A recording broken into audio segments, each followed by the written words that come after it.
I'm Sean Fennessey. I'm Amanda Dobbins. And this is The Big Picture, a conversation show about lovers and friends. Later in this episode, I'll be joined by Drew Hancock, the writer-director of Companion, a clever new thriller, horror, sci-fi hybrid that I quite enjoyed.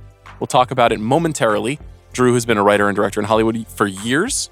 This is his debut as a feature filmmaker. He's got a very cool story of getting Companion to the big screen. Great hang. Stick around for that convo. But first, I've just watched you, Amanda, watch trailers for two upcoming summer films. Yes. 2 July releases that we will be covering on The Big Picture. What were those trailers you just watched? Fantastic Four and Jurassic World Rebirth. Yes. Brought to you by the Marvel and Universal corporations, respectively. Let's talk about those things. Let's start with Fantastic Four. Okay. I haven't had a chance to talk about this yet. I did get a chance to talk about Jurassic World on a YouTube video that I recorded with Bill and Chris yesterday. Cool. But I wanted your thoughts as well. Okay. Fantastic Four. Do you know who they are? Do you know what that's all about? You have explained it to me, I think, several times in an attempt to get me to remember the details and invest. I have not held on to any of that information, so I did just watch the trailer. So it seems like Hallmark Jetsons? But they all have special powers. But, is this sincere or is this satirical? What's going on? It's a very good question. It's unclear the timeline in which this story is happening. Oh, great. Because there's you know what? I love the answer to any question. Be like, well, we're not sure what timeline. I don't just mean that it's multiversal. I mean, I literally don't know what year it is because the story as we see it looks both mid-century modern and retro-futuristic. Mm-hmm. They did a nice job with the mid-century modern set. Yeah, so some of this stuff looks cool. The Fantastic Four is one of the most legendary Marvel comics created in the 1960s. In the era of the space race, 4 astronauts go into space. They then receive these powers because of this experience that they've had in space, and then they become heroes. Reed Richards, the smartest man in the world. Pedro Pascal in the film. Sue Storm, his wife, also a scientist. She's the Invisible Woman. Her brother, Johnny Storm, is the Human Torch, and Ben Grimm, Reed's best friend, is the Thing. Eben Moss-Bacharach playing the Thing. Wait, so they go to space and then they come back with powers. Do they get hit by a meteorite? Yeah, there's an event. I forget specifically what the space event is, and I don't know what they'll show us here. But this is a very legendary brand. There've already been 2 different versions of this story in movies in the last 25 years. They've been really bad. Really bad. One by Tim Story, and then one by Josh Trank. Mm-hmm. They both had big stars in them. They both were big swings and misses. A lot of people have made the case over the years. Fantastic Four is not really a very modern brand, and it's a little hard to convey that story. So I think it's smart to pitch it in the past. Here's my problem with it. Mm-hmm. It's directed by Matt Shakman, who's one of the most accomplished and successful TV directors of his generation. He's directed everything from Game of Thrones to WandaVision and everything in between. He's done lots of network dramas. He's done lots of prestige TV. This looked like TV to me. Okay. It just looked like TV with a Marvel budget. Everything's very flat. A lot of obvious single shots with multiple people talking in them. Just didn't have a ton of pizzazz for me. I know that some fans seem really excited about it, and maybe I'm just been so down on Marvel for so long. And part of it is this is my birthday movie this year. Okay. I like to have a cool movie on my birthday weekend. I get the PTA. I was hoping this would be cooler. You get the PTA. Well, technically it's 1 week later, but I'm claiming it as my own. Yeah, well, I think you're luckier this year. Mm-hmm. Fantastic Four, the first steps. What do you think those steps are? Where are they stepping to? Wherever those 40,000 missiles are coming from? Could be. Do you know about Galactus? Yes, because Chris and Andy talked about him once. He eats the world. He He's eats so powerful. Planets. Yes. Yeah. He's pictured at the end of this trailer. We see that guy with a giant helmet. We see behind his head. Cool. You think it was an homage to the Brutalist? He was looking at the Statue of Liberty. So this is just about hey, it's nice to have a family? Family is a significant part of the story, yeah. I mean, I like my family too. Yeah. But the family they choose too, Sure. It's a buddy and a brother and a wife and a husband. That's beautiful, but kind of like how I think about you and Bob and Jack. You guys you're my Fantastic Four. That makes me the Invisible Woman? No, you're the Thing. Okay. What's the Thing? Doesn't that have to make you one of the 4? Which one are you? I'm obviously Reed Richards, the smartest man in the universe. Oh my God. Set me right up, Bob. Thank you very much, Human Torch. That's what I'm here for, I'm here to set you up, throw you some lobs. Appreciate that. The That's what we Invisible do. Woman, of course, editing video for us. Thank you, Mhm. Jack. I wish it looked a little better. I think that our friends at the Ringerverse seem very excited. Okay. Will you be covering this show on the pod with me, or will you set it out? I'm here. I don't think I'm on vacation yet. Okay. Vanessa Kirby? It's like we haven't pinned it down. I vote for her. Yeah. I'm like, is she really just playing a 50s trad wife? She's so much more than that. Okay, great. Well, aren't they always? They are. They honestly are. They contain multitudes, and we'll see. Jurassic World Rebirth. Yeah. This movie's coming out earlier in July. This is, I think, July 2nd. And this is the 7th Jurassic World film. Okay. And I know exactly what happened in every Jurassic World movie, as you know, chronologically. And it comes to us from Gareth Edwards, a very gifted director who sometimes struggles with story. He directed Rogue One. He directed The Creator a couple years ago. And stars Scarlett Johansson. The Creator was, which one was that? John David Washington. Oh, right. And the small child robot. Oh, yeah. I want to be free. I want all robots to be free. Yes. What about ice cream? Oh, yeah. Yeah. That was some good stuff. Yeah. That movie was probably one of the best looking movies of that year. Yeah, I watched it on a plane. Very bad script. Nevertheless, he's here. He's kind of born to make a Jurassic movie in many ways. He's great with CGI and, less good with actors, but not terrible. Yeah. And the actors in this movie are quite good. It's Scarlett Johansson. It's Mahershala Ali, Jonathan Bailey, Rupert Friend. Quite a cast they've assembled. I don't know what happened to all the other people from the last Jurassic World movie. I guess they all died like in a plane crash or something. Wasn't it like, Chris Ryan famously described it as sort of like a détente, right? And the dinosaurs get, Costa Rica and or this fake CGI island. Mm-hmm. And they didn't have Yalta though. Like I think they were just like, we'll see you later, dinosaurs. They didn't actually hash it out. Well, but then I guess everyone else moved on, you know? Yes. But for some reason we have to go back to the island. To get DNA from a dinosaur egg. Mm-hmm. I wasn't paying attention because I had some notes on Scarlett Johansson's line readings. But she wants to be Lara Croft. That's cool, I guess. Do you think... Never seen a Lara Croft movie, so it's really just... When we did the video, I was like, why did she do this? Like, she's just so much better than this movie. And she just spent 10 years in the MCU. Why are we just going back to franchises? Yeah. It was pointed out to me that she loves Jurassic Park. And that when she heard there was a new Jurassic Park movie, that she was like, I want to be a part of this. That's her favorite blockbuster. And so she's really passionate about it. That is good taste. And also, she has 2 children, I believe, at least. This was Bill's point. Schools are expensive. Well, I think it was more that what Bill was saying, which it makes sense. The old Ben Affleck, I was Batman for my kids thing, where she could be a hero in a Jurassic Park movie, and her kids could see her be the hero. Right. I wish you would just go make another Marriage Story or Ghost World, personally, but that's just me. This seems fine. Everyone seems slightly miscast to me, with the exception of Mahershala Ali, who just seems to be having such a fun time that it doesn't matter. But he seems comfortable. Jonathan Bailey, Charm Master is the nerd science guy. I don't know. I mean, in theory, that's what Jeff Goldblum was once upon a time. Can he bring that same energy? Yeah, but it's a different thing. I agree with you. Okay. So will you be seeing this movie? I will. Will you be doing the podcast about it? Yes. Okay. That's cool. I like my job. Mm-hmm. And I like seeing all of you. Strictly to retain your position here at the Ringer, you'll be seeing both of these movies. I also have children who need health insurance. So good to know. Yeah. Very happy to hear that. You guys remember when Marshawn Lynch showed up to a press conference and was every answer that he gave to every question was, I'm here so I don't get fined? Yeah. That's you talking about this You're being movie. held against your will all summer is what you're saying. Just listen, I meet my obligations. And the definition of my obligations are to see these films and talk about them and ask questions. Well, I enjoyed Jurassic World, the fourth movie. First one with Blue. Yes. And it's a little silly, but it was a fun CGI adventure movie. I'm good. I'm good now. We got it. My dinosaurs are scary, and you shouldn't go near them because they might eat you. Right. Can we do more than that? Is there anything else left to say there? Well, don't go near them. Have there been water dinosaurs before? Yeah, come on. I don't remember the Moronosaurus or whatever it is at the end. Mosasaurus. The Idiotsaurus? The thing I didn't like about that sequence, which looked kind of cool, was it just looked like Godzilla -1. Remember when Godzilla's in the water chasing the boat? I'm like, we just saw this in a movie 2 years ago, probably a better movie. So that's kind of annoying. I don't know what to say to you. Dinosaurs are not Godzilla. I want to point that out. Godzilla is a different thing. They are borrowing a lot from Godzilla at this point. Yeah. Even the whole like Middle Earth or like below the core. Where do they keep Godzilla? Or no, where do they keep Kong?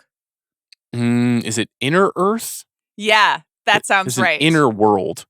And Godzilla, they let roam around, right? What's it called? It's like inside the Earth. I'm going to look it up, I promise. Okay. I think it is inside the Earth. There's a Rebecca Hall CNN appearance filmed for the movie that explains it all perfectly. Yes. She is the exposition queen of the Guys, gods. I got it. What's it called? Hollow Earth? Hollow Earth, sure. Well, you understand, like Hollow Middle Earth. Yeah, Would you be interested if Warner Brothers and Universal could get their shit together in a Jurassic World Kong Godzilla crossover movie? No. I think that's like just think about all the exposition that they would have to do, right? Yeah, they should cast like Tilda Swinton and Mark Rylance in it. Team Godzilla is so powerful, like it just nukes everybody else. He's a huge brat who always naps. That's what we know about Godzilla in those films. Then when it's time to save the day, or do whatever needs to be done, Godzilla just shows up. Takes care of it and goes back to sleep. Not like Kong, who uses his heart and his mind to save the day. Wasn't there a plot line in Godzilla versus Kong where there was like a podcaster there? He was like doing content? Yeah, Brian Tyree Henry. Yes, over multiple installments of that franchise. Yes. You know? And like Millie Bobby Brown was really into it in the first one. Yeah, he was making like Last House on the Left podcast. Yeah, you know what I mean? Yeah.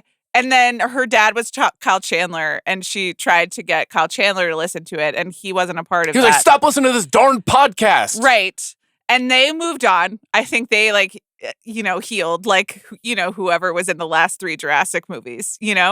And they all sank Yalta. on a yacht together. They said thank you. They moved on. But yeah, Brian Tyree Henry was still there, like churning out the podcast and doing pod reads. I mean, it was a really brutal parody of a podcaster. Super into MeUndies, Bomba Socks. Sure. What were his other sponsors? Bomba Socks actually do stay on a baby's foot if you need that. Interesting spawn from you. Thanks for sharing that.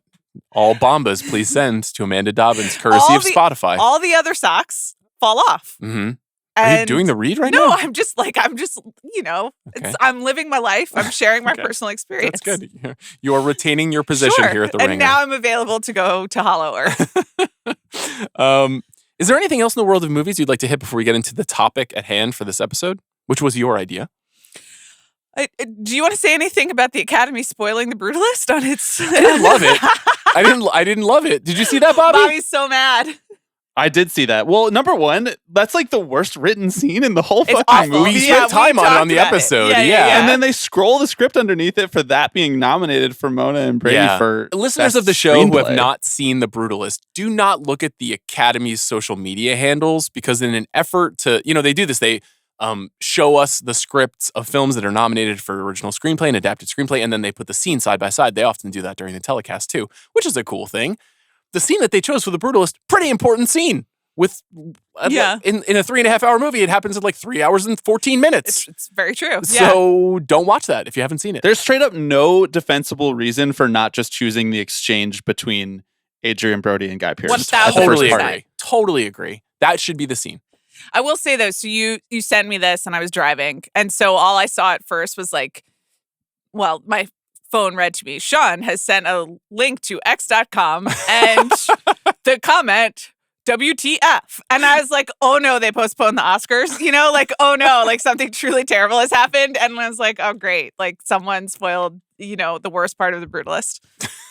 Well, it's really more so that it's a critical moment in the movie. Everything is about perspective, It is about perspective. The Brutalist, and also your response to that tweet. The Fantastic Four First Steps, it's all about perspective. Okay. What timeline are we on, Amanda? We're trying to figure that out every day. Okay. So today on the show, we were thinking about how just the word love appears in a bunch of movies that are being released this month, and that Hollywood is always trying to hit their marks timing-wise for what the world is thinking about. And you know me, like every morning I wake up in February and I think, Valentine's Day. Yeah. This is super important. It's really important that I reflect on love and those that I do love in my life. Yeah. And also go to movies with those people that are about love. And so you had the idea as we bundle these titles together to talk about garbage love. So we're going to talk about some new releases that are clearly using the love conceit. Exactly. Or they had some of the love conceit and then got shunted to February as a result. Very good point. We don't know if these films were made for this calendar. Here is my advice to aspiring filmmakers. If you don't want your movie released in February, find a different angle. Yes. Perhaps Christmas. Find a new slant. Yeah. Or Halloween. Those might be better times in the release calendar. Nevertheless, the first movie we're talking about today, I've already mentioned. It's Companion, which is written and directed by Drew, who I mentioned, who's on the show later. Produced by Zach Cregger, who directed Barbarian and Boulder Light. It's kind of the crew, Roy Lee from Vertigo, the team that made Barbarian, which was one of the breakout surprises of 2022. Chris and I at length explained that film to you on a podcast. That was a fun podcast while I had a concussion. Yeah. It was fun. That's right. It was shortly after you smashed your head into a beam here at Spotify HQ. Very memorable times in America. That was right after my return from maternity leave number 1. Yes. So it's like we're in a similar place in our lives. Yeah, let's recreate it after this pod. Smash you right into a beam. You might feel that you need to after talking about all these movies. The stars of this movie are Sophie Thatcher and Jack Quaid, Lucas Gage, Megan Surrey, Harvey Guillen, and Rupert Friend. Sophie Thatcher and Jack Quaid on a big upward trajectory as young stars in Hollywood. Two interesting people. I wonder, would they make our 35 under 35 list given where they're going right now? Okay. Sophie Thatcher was just in Heretic last fall. A modest success, and she's on Yellow Jackets, and she's been in a few other horror movies over the last couple of years. Jack Quaid, in addition to being on The Boys and being Dennis Quaid and Meg Ryan's son, has developed a reputation as like one of the good people in Hollywood. Have you followed that? Oh no! Just that he seems like a cool guy. And Drew, even when I talked to him, was like, "Yeah, Jack Quaid just like met me for coffee, and we just hung out, and he was super cool." He does seem like a great guy who is also developing an on-screen persona as like, not Gen Z cuck, but Gen Z asshole. Yes.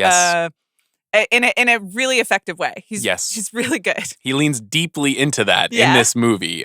So the premise of the movie is it's about a bunch of friends taking a weekend getaway to one of the girls' rich boyfriend's house. And they all get together and they make dinner together and drink. Something you and I have done many times. This is a common vacation strategy. Not a rich boyfriend's house yet. No. If there are any billionaires that would like to host the hosts of The Big Picture in their homes, but don't want to murder us, then we're open to that, right? I love a vacation. This reminds me, if Steve Cohen, the owner of the Mets, would like to host me at least to talk about the signing of Pete Alonso. Oh, you guys did finally sign him? We did. Oh, congratulations. And Bob texted me late at night on the East Coast, and he was the one who made me aware of the news. Let's just say we were elated. Okay. Do we know anything about the financial specifics of the deal? Let's just say they are advantageous to the Mets. Yeah, I bet. 2 years, $54 million, 30 for the first year, and 24 if he opts in. Okay. Opt out after the first year? I don't know. You want me to keep going? We could get really down in the nitty gritty. How is that advantageous to the Mets? Because it's short term. Okay. Yeah, he's already 30, so he's going down. He's going down. At this point, does that make you feel bad? Like you're getting there. Well, I'm not trying to hit 99-mile-an-hour fastballs. I'm just cutting Pro Tools sessions. Okay. Listen. My eyes and ears still work. We're creeping closer. Do you know what I mean?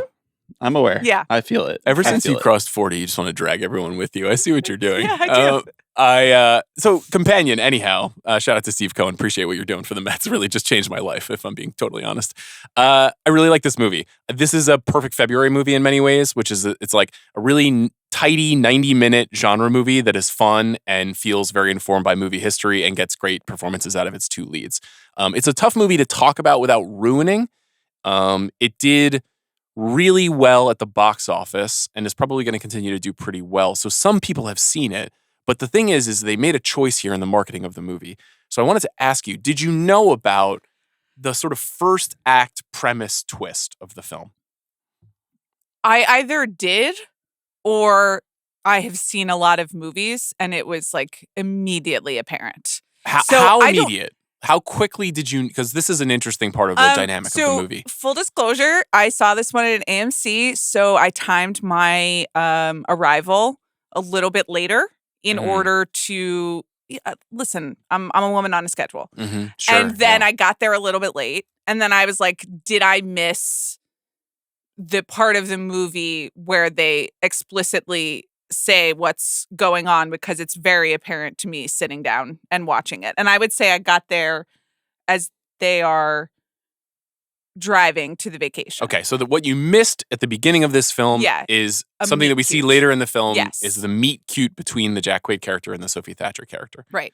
And then I think it goes right into them like packing for the trip and then going. Yeah. I saw this movie some time ago. I saw it before there was a trailer. I think they're just a poster, so I didn't know anything.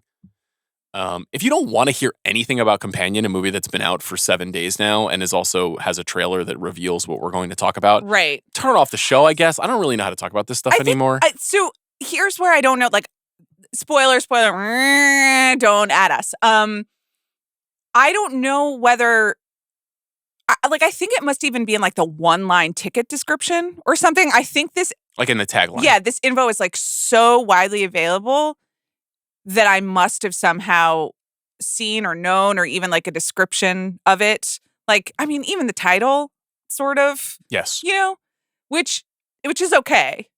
I didn't diminish that reveal for me, but anyway. Yeah, I think the point is that reveal is actually not supposed to be super. I mean, it's important to the story, but it's not supposed to be some Shyamalan twist of some kind. Yeah. Anyhow, as you said, spoiler warning. It turns out that the Thatcher character is in fact a robot who has been programmed to be a girlfriend, companion, sex object for the Jack Quaid character. Right. You could tell basically on the car ride. Yeah, but then instantly. More specifically, once they get into the house and we're seeing the dynamic in the room and how people are talking to and about each other. For example, how the Megan Surrey character treats Sophie Thatcher's character. You're like, this is just weird. Something is off here. Yeah. And then even there's like in that conversation, they're talking about power dynamics and relationships. And the Sophie Thatcher character says, I'm not built that way. And I was like, oh, so do we already know? Yes. And like, we don't, but it is like flashing it to you intentionally, really, really brightly. Yes. And so the film kind of like tricks you a little bit. It is sort of a robot ex machina, exploration of ethics in having a robot that you have sex with. Right, but like, not really. But like, thankfully, not really. Yeah, it's really more of like a comedy thriller, I would say. It's like, Drew has talked a lot about the Coen brothers, and I think it's like a little bit Raising Arizona. It's a little bit the Terminator at times. Sure. In terms of the hunt and destroy quality, and you're rooting for a robot. Rooting for a robot. No, what I liked about it is that it's clever, and it's like, it definitely has some ideas about like robots or, power dynamics and relationships or a generation of young men or whatever. But it's just like, clearly someone had like tiny thoughts about it as it was writing a very entertaining movie. Yes. And it's not like banging you over the head with any sort of like intense metaphor or obvious like moral lesson. It's just kind of smart and then is primarily interested in being entertaining and fun. Yes, it's not a treatise on ethics in robotics or anything like right. that. And I think there are a lot of very funny specific choices that are made.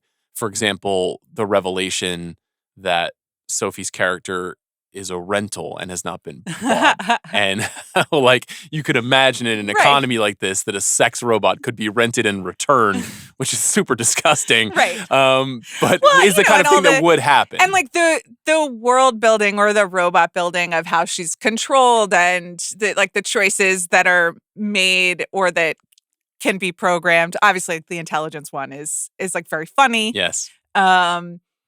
And very well communicated. You don't get bogged down in any of it, but like how this robot operates does become intentional to the story. So I thought it was like very deft writing. Yeah, and even though the film has a slightly silly tone, I felt like the actual specifics of the product and the way that the product is sort of like delivered and operates feels real and absurd at the same time. Mm-hmm. Like it felt very grounded and kind of credible in an upsetting way. And we know that there is probably a buying base for this product.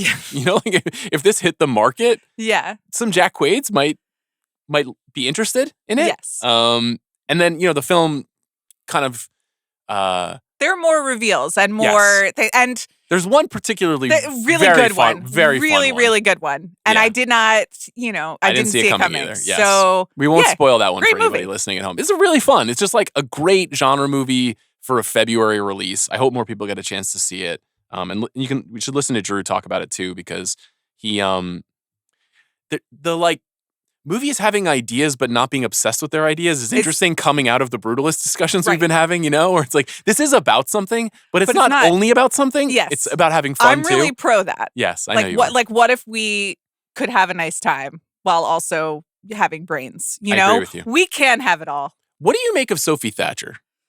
Does her flavor hit for you? Well, I mean, her flavor was playing a robot. So in this, and one who like shifts in programming throughout the movie, and so I thought she did a great job in that. I can't remember which one she was in Heretic. I'm sorry.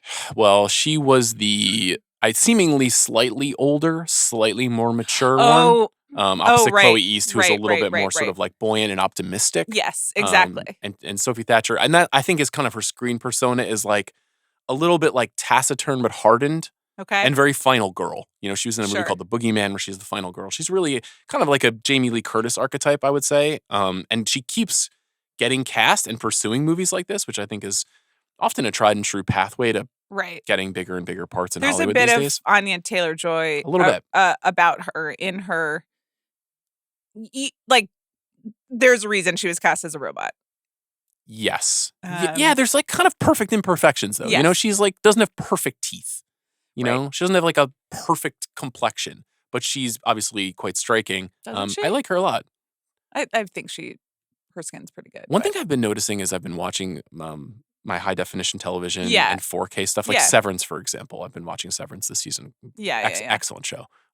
Really like one of the first shows in a while where I'm really blown away by I'll literally never watch it. Continue. Anyhow, just the number of pores that I'm seeing on people's faces is alarming. Like we've gone too far. It's too far. And this is also my notes with like whatever's going on in these camera rooms. It's just kind of like we gotta like, put some Vaseline on that lens. Technology is like not keeping up, or technology is not working with dermatology. Oh, interesting. Yeah. And technology Get the Liz Taylor is not treatment over working here for Dobbins. With just like people trying to live their lives. I was noticing it with both Adam Scott and Britt Lauer on Severance, two just like very attractive, successful actors. And I was like, I can really see like all the little imperfections on their face. It's just a strange time. I was talking to a producer friend, my friend Colin, who produced Opus, and I was bugging him about a question I've had forever on film sets, which is like, is there a like standby dermatologist? Like, what happens if someone gets a zit? What do you say? And he was like, a hair and makeup can like usually handle it, and like maybe. So he was like, no, there's like no one standing around with like a cortisol shot, which is like kind of what I dreamed, like when I become rich and famous. Sure. And when I'm Julia Roberts, like I will have like a derm on my rider. But listen, when it's coming, what are you supposed to do? But he was like, no, most of the time hair and makeup could deal with it. So I think that's what you would do. But I think with the new cameras, like I don't know if that's true anymore. Like we're getting too good. So depends on who's shooting it. I find the better the filmmaker, the more exposure on the blemishes, which is a tricky thing. That's the thing about Severance. It's really well made. So you can see things clearly. Right. And I guess there is also some like, maybe the filmmaker wants the blemish to be out there. At some point it becomes a continuity issue, which is what my question is. Good point. But I agree with you. Everyone, we need to think about people and skincare and life a little bit more. Speaking of blemishes and imperfections, let's talk about your Cordially Invited. What a segue. That was really good. This is the new film directed by former guest of the show, Nicholas Stoller, who's, directed a lot of funny comedies over the years, Forgetting Sarah Marshall, most recently Bros. It's streaming on Amazon Prime Video right now. It stars Will Ferrell and Reese Witherspoon, two very big movie stars. Geraldine Viswanathan and Meredith Hagner and Celia Weston are also in this movie. It's about two families who have double booked an island destination vacation for their weddings. For Will Ferrell, his daughter. For Reese Witherspoon, her sister. And what happens when these two crazy families get stuck on an island together when they've double booked? will anybody fall in love maybe? And even though opposites are attracting, I don't know. We'll find out. This movie has all of the component pieces to be good. Right. And yet. Do they need to be... Here's the thing. That's what it is. It has all of the component pieces to be good. Good director, good movie stars. And it even has... Funny idea. And it even has many good component pieces. Yes. Some of it is entertaining. And it's like mismatched together. Yes. And it does really feel like the Reese Witherspoon character and family were like boiling over here as one idea for a movie. And then the Will Ferrell and Geraldine Viswanathan character were like boiling over here. And it was like, what if we just had them fall in love at a wedding? You know, it's like, yes, we had all of the almost things. like two scripts came together. Yes, yeah, that's kind of what I think. You. It's a real they forgot to put the yeast in the bread situation. Like this just didn't rise. Well, yes, I think so. I think it's smushed together. I think that Will Ferrell and Reese Witherspoon are independently very funny and good in these independent movies. Doing their archetypal thing and doing it well. My question for you about that, because I agree with you, is are we just too familiar with this archetypal performance from these movie stars? Like that's obviously a feature of being a movie star is like you have a certain kind of on-screen persona. You know, with Will Ferrell, it's like the sort of daffy, dopey, overly sincere, kind of dim, but ultimately good-natured guy. Right. With Reese, it's like kind of like hard exterior, go get him, you know, woman in charge, but deep down there's a sweetness that you need to get past the exterior. No, I thought that was the good part. I think the problem is that ultimately you're supposed to, spoiler alert, they're supposed to find love. And like, no, they don't. The characters don't make any sense. Reese Witherspoon and Will Ferrell don't have any sort of chemistry. Respectfully, like they are funny, isolated. Mm-hmm. And I laughed several times throughout this movie. Also, you know, Reese Witherspoon is supposed to be they're being honest that they shot in Atlanta. And so this is all like Reese Witherspoon is from outside Atlanta. And there's a Southern family. Did you relate it all to the Southern family? I sure did. I was like, this is good. Yeah. And even like I thought Celia Weston in particular, who often plays this part, but she's really good in this movie. Funny. And when Reese Witherspoon is like talking about her career, and Celia Weston is like, I just never understand a single thing you say. And I was like, wow. You know, and then like all the names and the three names and the families. The Garden and Gun joke, that is a real magazine. That is like, that was genuinely funny. So a lot of that stuff was very good. I mean, Will Ferrell and Geraldine Viswanathan like doing Islands in the Stream, like that was funny. Yeah, they had great chemistry too, as father and daughter. Like all of the bits were like pretty funny. Yeah. And then the actual, and even like the wedding stuff of the dueling weddings and like, I'm gonna, you know, delay my ceremony as long as possible by reading Dr. Seuss. And then there's like funny stuff. Yes. But like we just smushed all the basic structure of the movie just didn't make any sense. Yeah. The love's like the romance part of it. Yeah, the romance doesn't work as well. And we're talking about this because this is basically like a slapsticky Will Ferrell, Reese Witherspoon, like Stoller set piece comedy movie, but it is about love and it needs love to make sense. And of course, the people who are like getting married are maybe not the right people to be getting married, but the people who hate each other are the people who really love each other. Tried and true convention in Hollywood romantic storytelling. But it raises some funny questions about like, is it better for a streaming movie to have big stars and then you're like, that was a cool time passer with characters like figures who I like, or is it better if a streaming movie is like maybe a little bit better but not as relying on the fame and the recognizability as much? Because we kind of we're getting two versions of that right now. We're like, oftentimes the most popular movie on Netflix, it'll star two people. I'm like, who are those people? And it's like, well, they were on the Outer Banks for 3 seasons. Right. And that's why this is the most popular movie in America. And then there's this where I'm like, in 24 of the last 25 years, this movie would have opened in July and made $78 million. Right. Also maybe would have been noted in a way that made slightly more sense. Very good point. You are standing up for the executives. Thank you very much. These creatives have run amok in Hollywood. I'm just like, you know, some of this just didn't make sense with respect, but that's okay. Yeah. prefer to have the stars doing funny stuff and being themselves, even if it doesn't come together, because the randos the randos don't cut it often in I tend movies. to agree. And I find myself especially watching all of this, often aimed at women, like streamer content where they haven't spent enough money on production and costume and, whatever design. So nothing looks as good as it should. Mm-hmm. And I'm just like, where did they find these people? And particularly these men. And this might just be like a me and a Gen Z issue where, like, once again, like, children wake up, but just like wake up. Like, you are all just like walking around asleep. But there's just like a real lack of charisma. And we have a lot of listeners who are part of that generation. And those people are on our frequency and they're dialed in, and I love you guys. Okay. And I would say to you, just like gently nudge your have brethren. one cup of coffee. Yeah.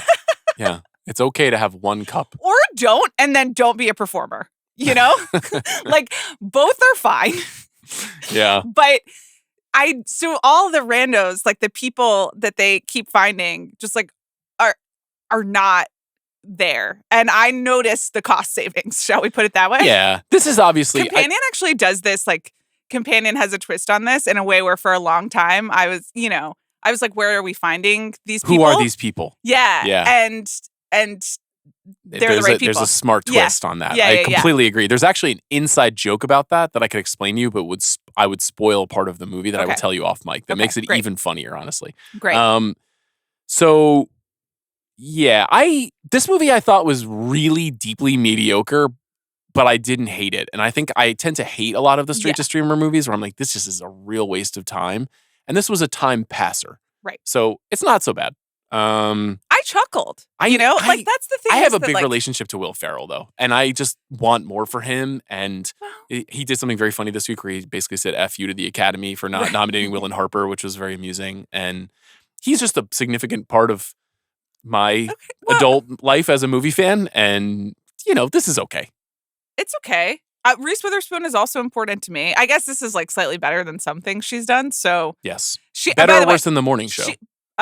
Way better. Okay. And but like not ultimately as like avant-garde as I think that The Morning Show unintentionally is. Okay. Like we are reaching new levels in something over at The Morning Show. And I won't be watching. I'll keep what Severance is to you is The Morning Show to me. But this was more enjoyable. Okay. I think she looks fantastic, by the way. I was literally like Reese Witherspoon, like age, workout, whatever. Yeah. Like, what do I have to do? It's called Substance, Amanda. Well, but she looks, like appropriate. Like she looks her age-ish, but like the best version of her age. She's a multi-millionaire. I do understand that. I understand she has access to treatments and resources that I do not. Some dark arts, perhaps. She's using them prudently. She looks great. Yeah. Neither of us saw the movie Love Hurts, which is another movie that technically qualifies for this, but I had just been told by a great number of people that it's not very good. Right. And I'm looking at the reviews. This is the new film starring Kiwi Kwan and Ariana DeBose that comes to us from 87 North, right, which is the company that brought us The Fall Guy and John Wick. And I guess 87 North didn't make John Wick, but David Leitch, who is the founder of that company with his wife. And they made Nobody and they made Atomic Blonde. And so, there's going to be some really good hand-to-hand combat and fight choreography in this movie. Apparently the story of the movie itself, the actual plot, is barely there. So we're not covering Love Hurts. Yeah. We are covering Love Me. I went to see it. You told me to. I can't believe you went to see it. You told me to go see it. I appreciate you going to see it. Like I said, I have obligations and I meet them in order to provide dentistry for my children. Great. I'm happy to hear it's not your passion for cinema or your friendship with me. Only one of them has teeth right now. Okay. But, we're any day now, we're hoping he's doing his best. Okay. Any day now. One day, the one who has teeth will lose those teeth. Sure, I know. Which and then I more honestly, will grow back. So I'm like, why do we really have to take him to the dentist right now? But that's another thing about like how I think dentistry is a scam. No, at least preventative. This is you dangerously into the black pilled zone. As soon as you start talking, you especially should not talk about dentistry. You have a party of one in your mind. I'm just like, about if there is something wrong and there is pain, you can help me. But like, I'm not gonna like just go to have you use an electric toothbrush on me and insult me, Okay. and then charge me money for it. This is one of those like, Amanda's so crazy. I love her opinions where it's like, no, people like go to England. That's my take on this. See what happens. All right. Love Me. I saw this movie 12 months ago at Sundance. I'll be remembering it off the top of my head based on that viewing because I will not be watching it a second time. It's written and directed by Sam and Andy Zucchero. One of the biggest reasons why I think it's worth discussing here is that it stars Stephen Yeun and Kristen Stewart. Yes, it does. Two of the most interesting, exciting, I don't know, not quite young actors, but successful, interesting actors. No need to be rude. Well, you're trying to drag the 30-year-olds over the line with you. I'm saying, how old are they? like, They're 37? You know what? It's like the grown-ups are talking. I need the children to just sit and, wait. They don't play humans in this movie. Well, that's the question, isn't it, Sean? Thank you, Amanda. That is the question. They play a buoy and a satellite. I'm trying to be productive. I'm trying to. It's okay to hate the movie. I want to talk about it.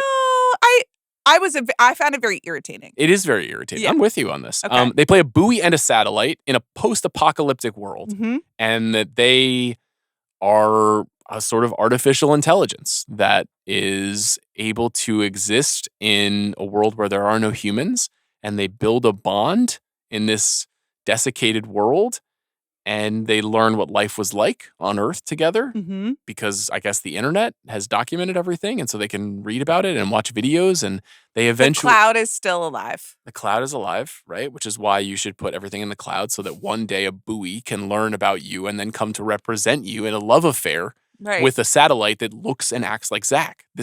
Think about the possibilities here. Sign up for the cloud. Okay. Sign up for Face ID. No. I have to get a new phone, but I'm like, am I going to be able to just use a passcode still? I don't think so. I honestly didn't go to the store because I was like, they're going to try to put all this bullshit on my phone and I don't want it. Okay. But I'm running out of storage. Yeah. Hard to believe. Good luck to you. This movie is incredibly bold, takes a lot of chances in how it tells its story. I think it features actually two kind of interesting and very odd performances from the stars, because they're trying to meet the moment of the big ideas of the movie, which is sort of like, what is consciousness? What is existence? What is love? What is a relationship? What does it mean to be connected to someone or something? All of which I think is like rich material for a movie. And yet, I did agree with you. I found this movie quite annoying. One problem with it is that a couple of things. For half the movie, they're voice performances, and that is difficult, and especially this type of sort of like evolving performance, because this buoy and this satellite are learning how to be human in real time. So there are shades to what they're doing, and Stephen Yeun and Kristen Stewart are really good at that and really good at acting. But you still only get to see these two great actors for like 40 minutes. The rest of the time, they're sort of like an animated fake YouTuber style. And then the way that they are learning, quote, how to be human is from leftover social media. So then for a while, it becomes this sort of like half-baked, like, treatise on what is social media and what does it mean to us and how do we express ourselves, and like, look at these babies laughing. That was really cute. I liked it when the babies are laughing. And it's one of those things that is a continuing problem in movies that try to say something profound about social media, which is that the social media itself is more profound than whatever you have to say about it in your other movie. Like, it's not insightful, and it's just sort of annoying watching your montage. Yeah. It's interesting, too, that both of these movies, this movie and Companion, are both AI movies, but they're not movies at all about the evils or dangers of AI. Right. In fact, they have a kind of empathy for AI, at least the way that they're framed in the story. And they're not meant to be taken, seriously. It's not like this is not the representative point of view of the filmmakers. But I wonder if these movies were made in different times, if they would have a different energy around some of these ideas. It's funny that, while this has become such a hot, debated topic in Hollywood in particular over the last 18 months, that these two movies have hit. And they're sort of like maybe this robot is the hero. Maybe this robot is more decent than the corroded soul of this beta cuck or of this planet that has been abandoned by humanity because they destroyed it. Just notable aspects of it. Love Me, I think, was ultimately not very successful. Yeah. I mean, I didn't really take away anything about social media, the world at large, or like love, I guess, besides like, I don't know, like what was I supposed to learn about what it means to be human? I think that there was a couple things in their performance when things are kind of falling apart for them that felt more like a classic 70s movie about like the difficulties of a relationship that I thought were kind of interesting. Yeah, I would have liked more of that. But first of all, it was like very sexist because the Steven Yeun character is just like the person who can build a nice world and is like, I know what water is. And Kristen Stewart is then finally like, yeah, isn't water amazing? But like, she just has to be chastised into go off, queen. Yeah. Well, I mean, if you want me to like learn something from the movie, that's what I'm learning, right? Is that like only the man like knows how to live a pure life that can Reed like Richards, the thing. find water or whatever. Absolutely. So that sucked. I'll tell you quickly about Hard Eyes, which I did see, which also fits the bill here. Hard Eyes is, I guess, the horror movie of this month. A lot of examples of these kinds of movies. We got an action movie. We've got kind of a sci-fi Everybody loves thriller. A tie-in. You know, we gotta sell this stuff. I don't remember having like multiple tree movies for Arbor Day. You know, like what is it about Valentine's Day? Well, you do though. You guys really celebrate the holidays in your house. We do. You know, because it's like you just got to have something to orient around. Yeah. And I remember Eileen explaining that to me. Like, we still have the leprechaun that you guys got us for St. Patrick's Day, you're welcome. like several years ago. ago. Even though I don't respect St. Patrick's Day. That's between you and your people. Yeah. And that's the problem. It's the people who are not my people. I just showed making a mockery. I just showed up with some cupcakes and took home a stuffed leprechaun that Knox still likes. But we were celebrating that because, you know, it's like, gives your kids something to look forward to. It does. You know? And all human brains are like that, not just children. You're right. I would not recommend any children watch Heart Eyes. Okay. Which is... Look at you. You will not be just moved undeterred from the track. No, you can't break me. This is why this fun. works. This is why this works. You know, I can only go in one direction and you can't go in any direction. Okay.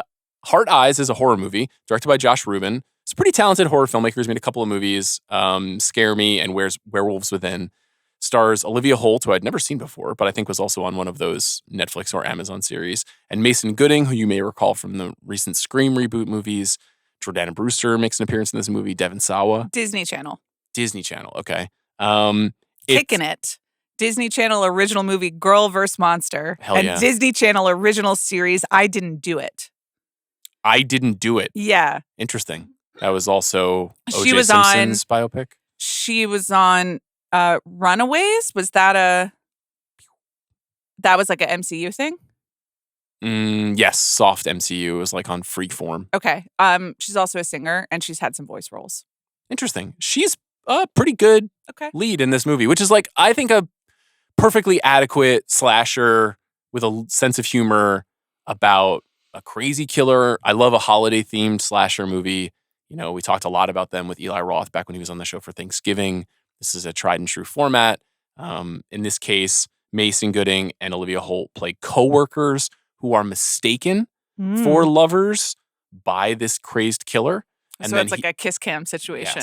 Yes. Well, I think they kiss. I think the premise is they kiss because she runs into her ex. So she's like, kiss me so I can make him jealous. Oh, sure. And then that leads to shenanigans. Yeah. And there's like a little bit of rom-com-iness to this movie. Great. Plus people getting stabbed in the head with a knife. Which is cool. For me is lovely. Yeah, something I enjoy seeing at the cinema.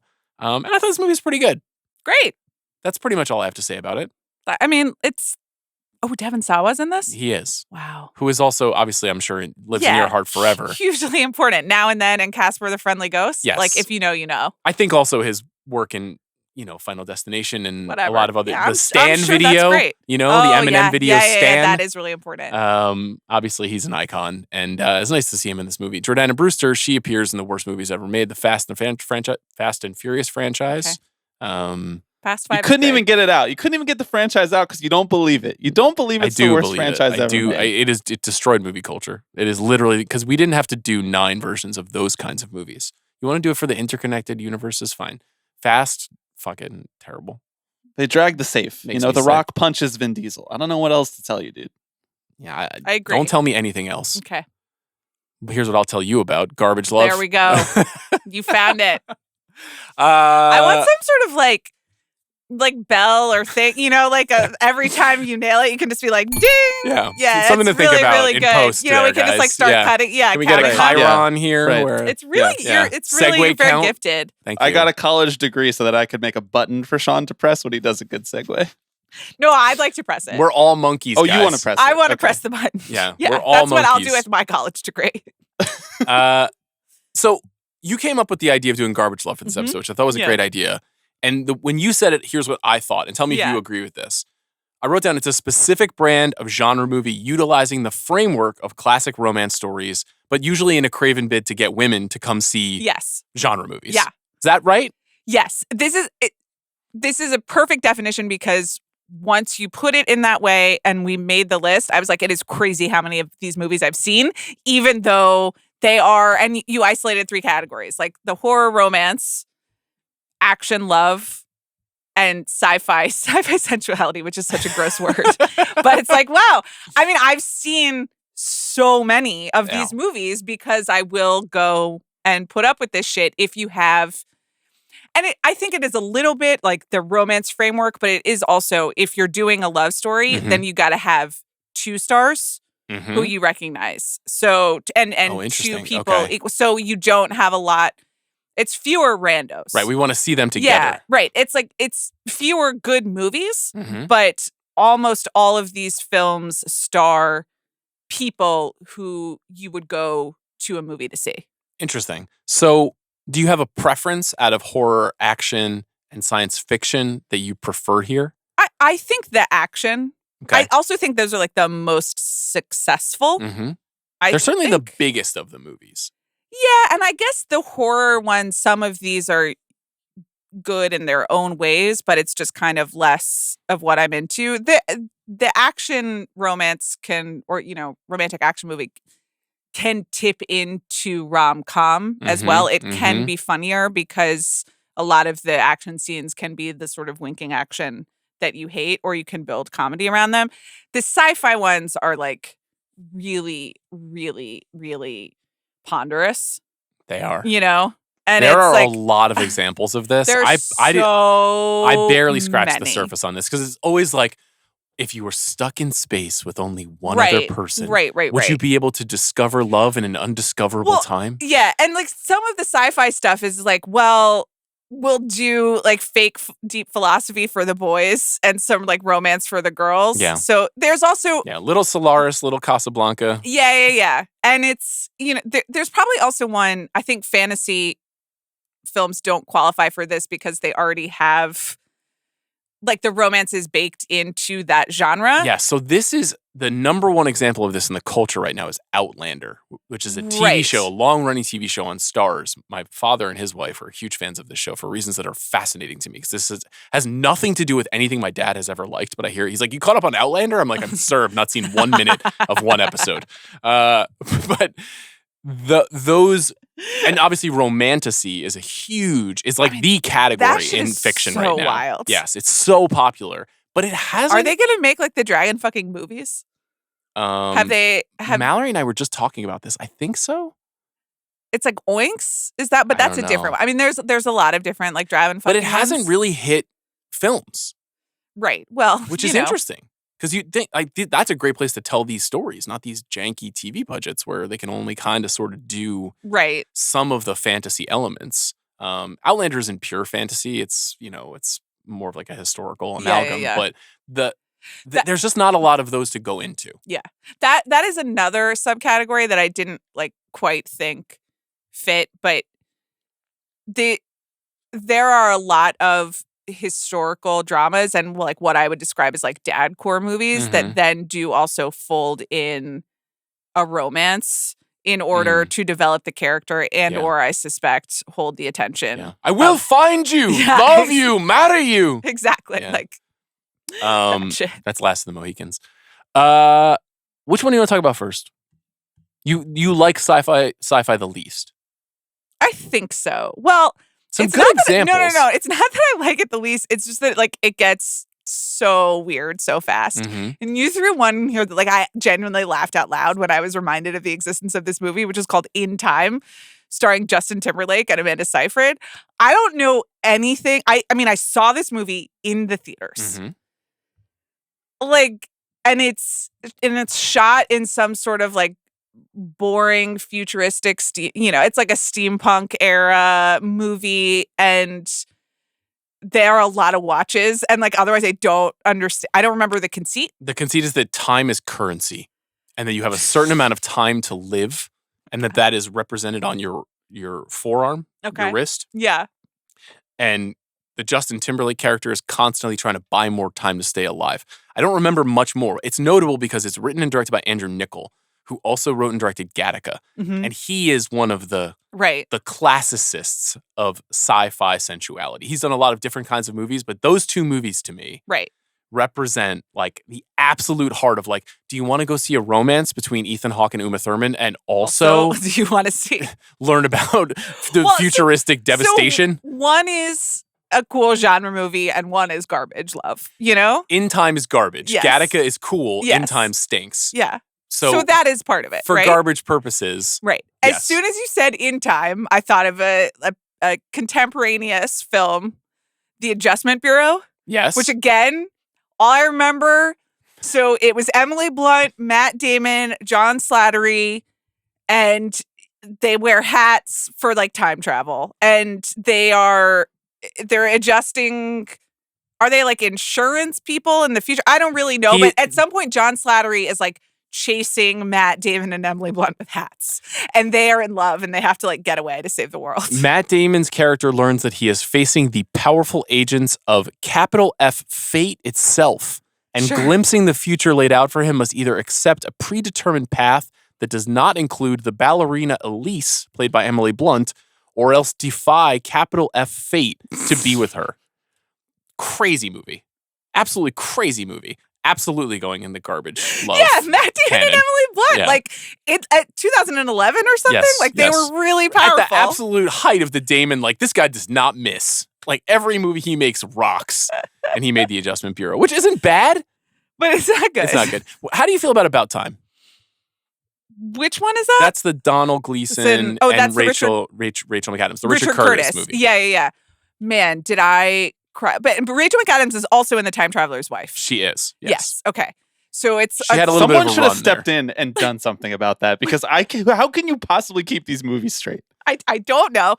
I absolutely wept during About Time, but was like really mad about it. Okay. Can you remember the premise of the movie? So Bill Nighy's in it. Mm-hmm. Someone's dying and goes back to like see their family, but they know they're dying, but they're like reliving their life as if they're like trying to give more time or something. Mm-hmm. So it's like, I remember it being like very grounded time travel. Yes. And very like sentimental family. And Richard Curtis is a very talented filmmaker, especially at just like manipulating your emotions and making you cry over complete bullshit, which is like what Love Actually is, and is also Love Actually is like a different, I guess it's not really a romantic comedy, but I guess it would be garbage rom-com. More of a crime film to me, like a crime against humanity. I cry every time. Yeah, I'll bet you do. And I'm just like, I'm like really angry about it, but what are you gonna do? They start doing the Beach One of the Boys. worst things in that movie is that there's like a super hot woman that works with Hugh Grant, and they're like, she's too fat. And it's like, this woman is hot. Yes. Like, what are we talking about? Well, I mean, it's fine because they end up, the Prime Minister of England does end up manipulating foreign policy in order to make out with his assistant at the children's Christmas pageant, in which Emma Thompson's child plays the second lobster. I've seen this movie so many times. I can't talk about Love Actually. I can't on the pod. But like this is more than I even wanted to do. Emma Thompson crying to Joni Mitchell because she found out that Alan Rickman cheated on her with another assistant. Yeah. Like, just incredible acting. I don't have a segue. I need you to get back on track, please. Richard Curtis, About Time. So I just remember that, that you got to go back in time because you love your family or something. It's not nice. I love my family. Donald Gleason's father, Bill Nighy, tells him, I think near the end of his life, that the men in this family can time travel. they can go back and they can Oh. make changes. Okay. That's the premise. And so in doing so, he goes back and he falls in love with a girl who's played by Rachel McAdams. But Yeah. that still doesn't mean that just because he has these powers, he can control everything. And so there are some realizations about fate, destiny, love, the power of choice. Okay. Two great actors. Yeah. Richard Curtis, real hit or miss for me personally. Some good ones, some not so good ones. I like this one. I think it's pretty good. It's really weird that it's 40 years after The Time Traveler's Wife. I have not revisited it because I'm looking more for like, blunt force sentimentality. Okay. Then you just want to be told, I am a woman staring at a man telling him. That is one of the best rom-coms of all time. Notting Hill is really important. Okay? Absolutely. Just fuck off. Okay. I did immediately think about Passengers as soon as we said Garbage This was Love. my first thought. This is like one of the worst movies ever made. And everyone was sure that they just like had it locked down, right? And it's like Chris Pratt and Jennifer Lawrence are I didn't Google any of these, so this is just fun me recapping what these movies are about. They're astronauts, or they're like space travelers. Space travelers. They're going to like start new life on some planet or Mars, or there's a greenhouse, so maybe they're just living on the station. I don't really remember. But they're supposed to be like they're in cryo sleep or whatever for a while. And is there like an accident? And so like someone wakes up and then he wakes her up. And then they're together, but like other bad things happen and they can't grow the garden or something. And I don't know. Yeah. We're retaining employment once again. You remember that garden, yeah, right? The whole, the big nasty twist for anybody who doesn't want 2014's Passenger spoiled for them is, that he doesn't tell her that he woke her up. Oh. And he wasn't supposed to wake her up. Right. Okay. And she didn't want that. And so she gets mad at him because then they're doomed to a fate together. Right. And alone at the same time. Okay. And then ultimately they come to learn that they do, in fact, love each other. These are two people with no chemistry. Yeah. I think this was like a really hot script. And honestly, on paper, I'm like, this rocks. This is what movies should be. Yeah. I think it was Morton Tilden was the director who's coming off of the Benedict Cumberbatch movie about code breaking. What's that film called? The Imitation Game. Game. The Imitation That Game. is a family holiday crowd pleaser. Okay, absolutely. Whatever you say. One of the last remnants of the Harvey Weinstein era. Salute to you for shouting it out. That my in-laws and I both liked it. Okay. Passengers is in. I think About Time is in. I think Time Traveler's Wife is in. I think all these movies are just like In Time and Adjustment Bureau have to be in. Gattaca, Vanilla Sky. These movies are a little too good for this, in my opinion. Palm Springs you put on here. First too of all, good. And also rom-com. But it's not garbage. It's just good. But it is the case of a rom-com sci-fi movie. Yeah, but because it's Groundhog Day. But sure. But I think Groundhog Day is also first a rom-com, and then so you think if a movie is first a rom-com? I think that's its primary genre. Oh, I like that. Okay, that's a good call. Thank you. Thank you. Did you ever see Seeking a Friend for the End of the World? Is that the Aubrey Plaza? No, Keira Knightley. Oh, and I Steve did. Carell. Yes, I did. Yeah, not good. Not successful. No, but kind of in this zone. What's the Aubrey Plaza Mark Duplass one? Safety Not Guaranteed. Yes, that's sort of Jake Johnson as well. There's time traveling in that, right? There is. Yes, that is like. That's the movie that got Colin Trevorrow the Jurassic franchise. That Jurassic World film we were talking about earlier. Did he make that or he got fired from that and then made The Book of Henry? No, he made the first one. He got fired from Star Wars. Oh, okay. He was supposed to make, I think, the Rian Johnson Star Wars movie. The Last Jedi? Or maybe the third film. Oh, okay. He was supposed to make The Rise of Skywalker. The third film. Okay. Well, that turned out great, so. They switched back to JJ there on that one. Anyhow, okay, let's pivot to action. Are Paul Mescal and Gracie Abrams still dating, Bobby? Let's just have our Gen Z check in. I'm glad you asked. I'm not the man. I don't know. just told yesterday that they are not by Magdalena, who we work with. Oh, okay. Well, now who's Gen Z? You know who Gracie Abrams is or isn't dating. There is a very specific reason for this that I cannot reveal. Okay. Wow. Because it is related to work that should not be revealed transpiring at the Ringer. How's that for a He's tease? the segue king and he's the teaser king. Okay. Love, action. Yeah. So should this be called Love Action instead of Action Love? Sure. Okay. Help me out here. Fall Guy. But I like the Fall Guy. But I know what you mean. It's got a little whiff of garbage. Yeah, but it's a little garbagey. I mean, the other examples, This Means War, Shotgun Wedding, which honestly is like another straight to Amazon like rom-com with some elements that I chuckled at. Shout out Lenny Kravitz. Lost City, Ghosted. Oh, The Lost City. I forgot about that. Yeah. Good call. Yeah, Ghosted stinks though. I won't even put it on any list. That movie stinks. But it was trying to do this. It was.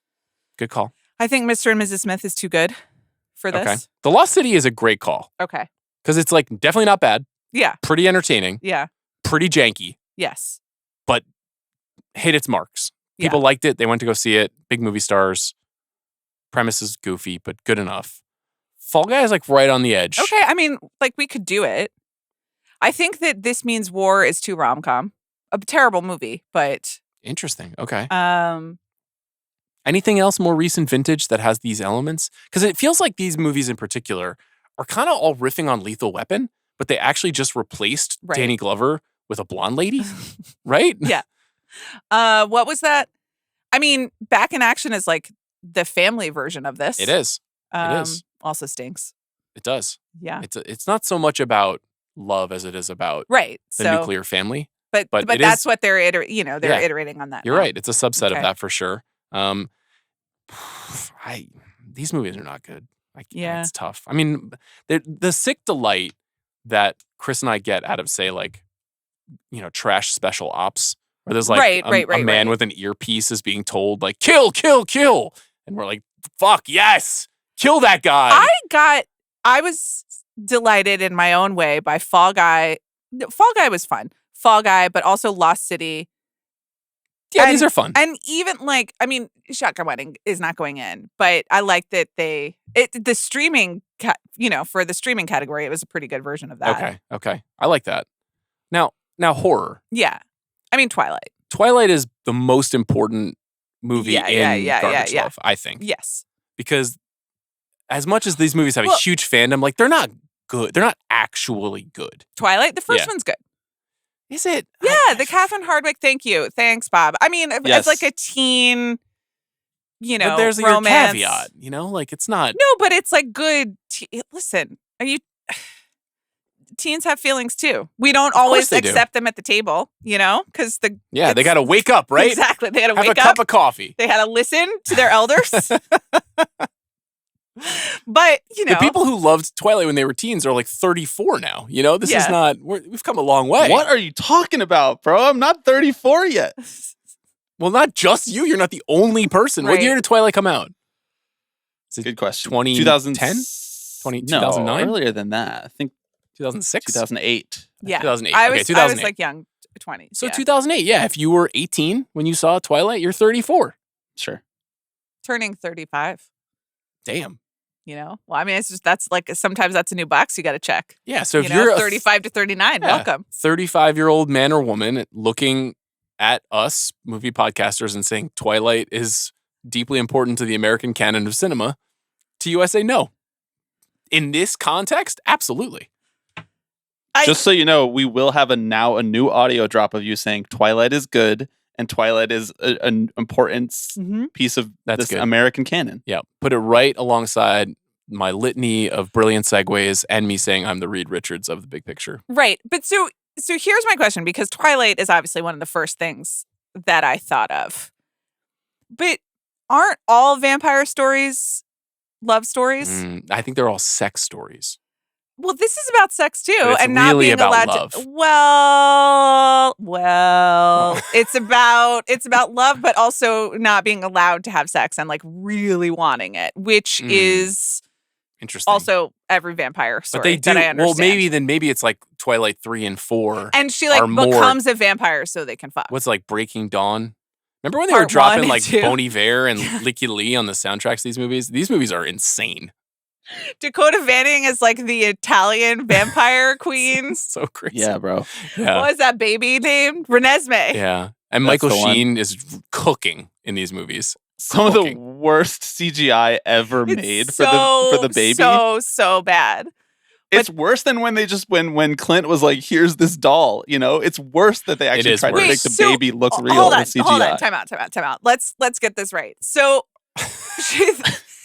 Renesmee, the baby. Yeah, that was our first choice for Alice, but our next door neighbor's baby is Renesmee. Is Renesmee the product? Does Kristen Stewart have her? Is she conceived before or after Kristen Stewart, aka Bella, becomes a vampire? Before. And then Bella critically is dying as she's giving birth, and they turn her. Because she can't get. But so then, how do they arrange the having sex, like between a vampire and a human? Because like the whole thing is like he's so powerful that they can't fuck because like he would break her. This is when Stephanie Meyer really started punting. Yeah. But so. How do they work around that? They go on like their honeymoon and they're like, Edward's like, I've been training for years to show self-restraint, and yet still she comes out of it worse for wear, is what I'll say. Oh, so it like gets a little kinky. Oh, interesting. Man, these books are fucked up. Yeah, they're pretty bad. And I was just in 6th grade art class, like, let me read another one, you know? Keep them coming, Stephanie Meyer. Okay, and so she's like, so the child is conceived. She's like a special human vampire doll. And so is that why the werewolf can like picks her? Does he pick humans or does he pick vampires? Or you know what I mean? That part is totally random. But that is why the Dakota Fanning Volturi Italian clan are pissed, because they're like, we don't like half human, half vampire. That's bad. Are there other examples in history? Yes, they kill them. They get rid of him. Oh no. Okay, but then Taylor Lautner shows up and he's like, I love this baby. I love this baby as my soulmate. This is a baby. This CGI goblin that's a baby is my It's so soulmate. funny that we're like, here, this one choice the filmmaker made in The Brutalist is a hugely problematic and completely destroys the film. Where it's like, Renesmee is going to get married to a giant wolf man who's 40 years her senior, and it's one of the best movies ever. It's fucking stupid. It's just, I will only defend the original Twilight as a good movie. Twilight is not in, but the 14 other Twilight movies are in. Oh, as garbage love? Yeah. Okay. But so anyway, Breaking Dawn Part 1 is the most garbage love. That's when they get married. Okay. That's when they had the needle drops. You know, that's okay. That's all right. the one. There we go. I accept that. But so Breaking Dawn Part 1. They split it into 2 parts. What are we doing? We took all of Zach's young cousins to see every installment of this at Thanksgiving because they released them at Thanksgiving. Oh God. Fun for the whole family. But I think then after they ended, then like we got to take his cousins to see Lady Bird, so that was nice. I remember that too. One year we had to take them to see Allied, which does fit into garbage espionage. Garbage dad cinema, garbage. Oh, but is it garbage love Allied? Well, that is. If there's a world history one. Does the love come first in Allied? No, I don't think so. You think it's the spy stuff? Yeah. Okay. I think I'm with you. Underrated, actually. I revisited it when we did the Zemeckis episode. By the way, Here is streaming on Netflix right now. It was number 1 on Netflix for like a hot minute. I think it's good. I watched it again and I was like, this movie is good. I don't know what people are talking about. I have to watch it before. Honestly, it made me cry. I think it's really deep and interesting. Okay. I know people think it's like the worst movie of all time. I can't really argue with them, but I really do think it's good. Okay, I don't recall thinking Allied was good. The revisit, when I was less worried about why it looked so modern and fake. Right. It revealed some quality. Okay. Just putting that out there. But I don't think it's garbage love. Because it's like cold. Anyway, vampires. Cold Mouse, not garbage love. No, but it's garbage. History. Yeah, and there is like a romance element. Garbage Civil War is a great idea for the show. Coming up next, Ryan Russillo, Garbage Civil War. Let's do it. There's Garbage World War II. Oh my God. One thing I want to do, I know you've got some garbage plans too. I really want to do Garbage Scorsese for the Alto Nights, the new Barry Levinson movie. Oh my God. The Scorsese ripoffs. He's excited about that film. Yeah. I mean, it looks horrendous, but I'm into it. My dad is just like, wow, Barry Levinson directed a movie with Bobby De Niro, who he still calls Bobby. Doesn't know him. That sounds like me. That's something I might do. I got a lot of text messages about that. He could provide his defense of Amelia Perez. I told him that I shared his opinion, and he was like, "Oh, I didn't know whether that." He was like, "I'm not sure that was meant for public consumption." And I was like, "Well, Dad, That's what it's like being in the blast radius. Your grandchildren need dentists. You can't reveal anything to Amanda now. I just text her something with some vulnerability, and she's like, I'll be reading these vulnerable thoughts aloud to the listeners of this show. Your dad's on Front Street. Who else can you reveal? My friend Molly's dad, who loved Conclave. That was dope. Yeah. We agree with that. Conclave is great. Okay, a couple other horror installments. No, vampires. Aren't vampires I think they're all eligible? about sex. I think Twilight is a romance, ultimately. Okay. And I think vampire stories are often like weird metaphors for getting syphilis. Yeah. Okay. You know, where it's like the blood is traded and now you have my disease. Right. You know, it's like a different kind of a thing. Okay. All right. Not all of them. There are some vampire love stories, of course. Right. But for the most part, they're about something different. Twilight and vampire movies are also they're both about repression, but, you know. Interesting. Garbage repression? I mean, I would do really well with that one. It's just all American cinema. Warm Bodies, which is zombies. Nick Holt, our guy. And Teresa, what's her name? Come on. She's a good actress. Australian. Palmer. Teresa Palmer. That movie's pretty good. It's like maybe a little too good. Okay, for garbage? Yeah. This is the thing where these are all genre movies that are so close to the genre is in fact garbage love. You know, it's like not a bad version of it. It is just the thing itself. Okay. All vampire and even a lot of zombie movies are in fact, you know, you have Bones and All in here, which is, I think, like a good example of a good film, but inherently garbage. Well, it's abusing the genre, and it's like, here are two teens trying to find themselves, and also they're zombies or vampires. It's vampires. I think you're right about that one because there is no movie that is about cannibals that is like high class. Cannibals, that's right. Yeah. And that movie is about cannibals. And Mark Rylance is here, and he's really creepy. Deeply, very effective in that film. I put Fresh on this list. Did you end up seeing this? No. Daisy Edgar Jones and Sebastian Stan. Oh, yeah. Also a cannibal film. Really? Yeah. Oh. I'm pretty fun. People really wanted us to talk about that. I got a lot of... Did you? And Instagram Reels fed me a lot of content about the two of them when that movie was out. I think people were like, ooh, Fresh. It's okay. I saw it at Sundance, I think, in 2022.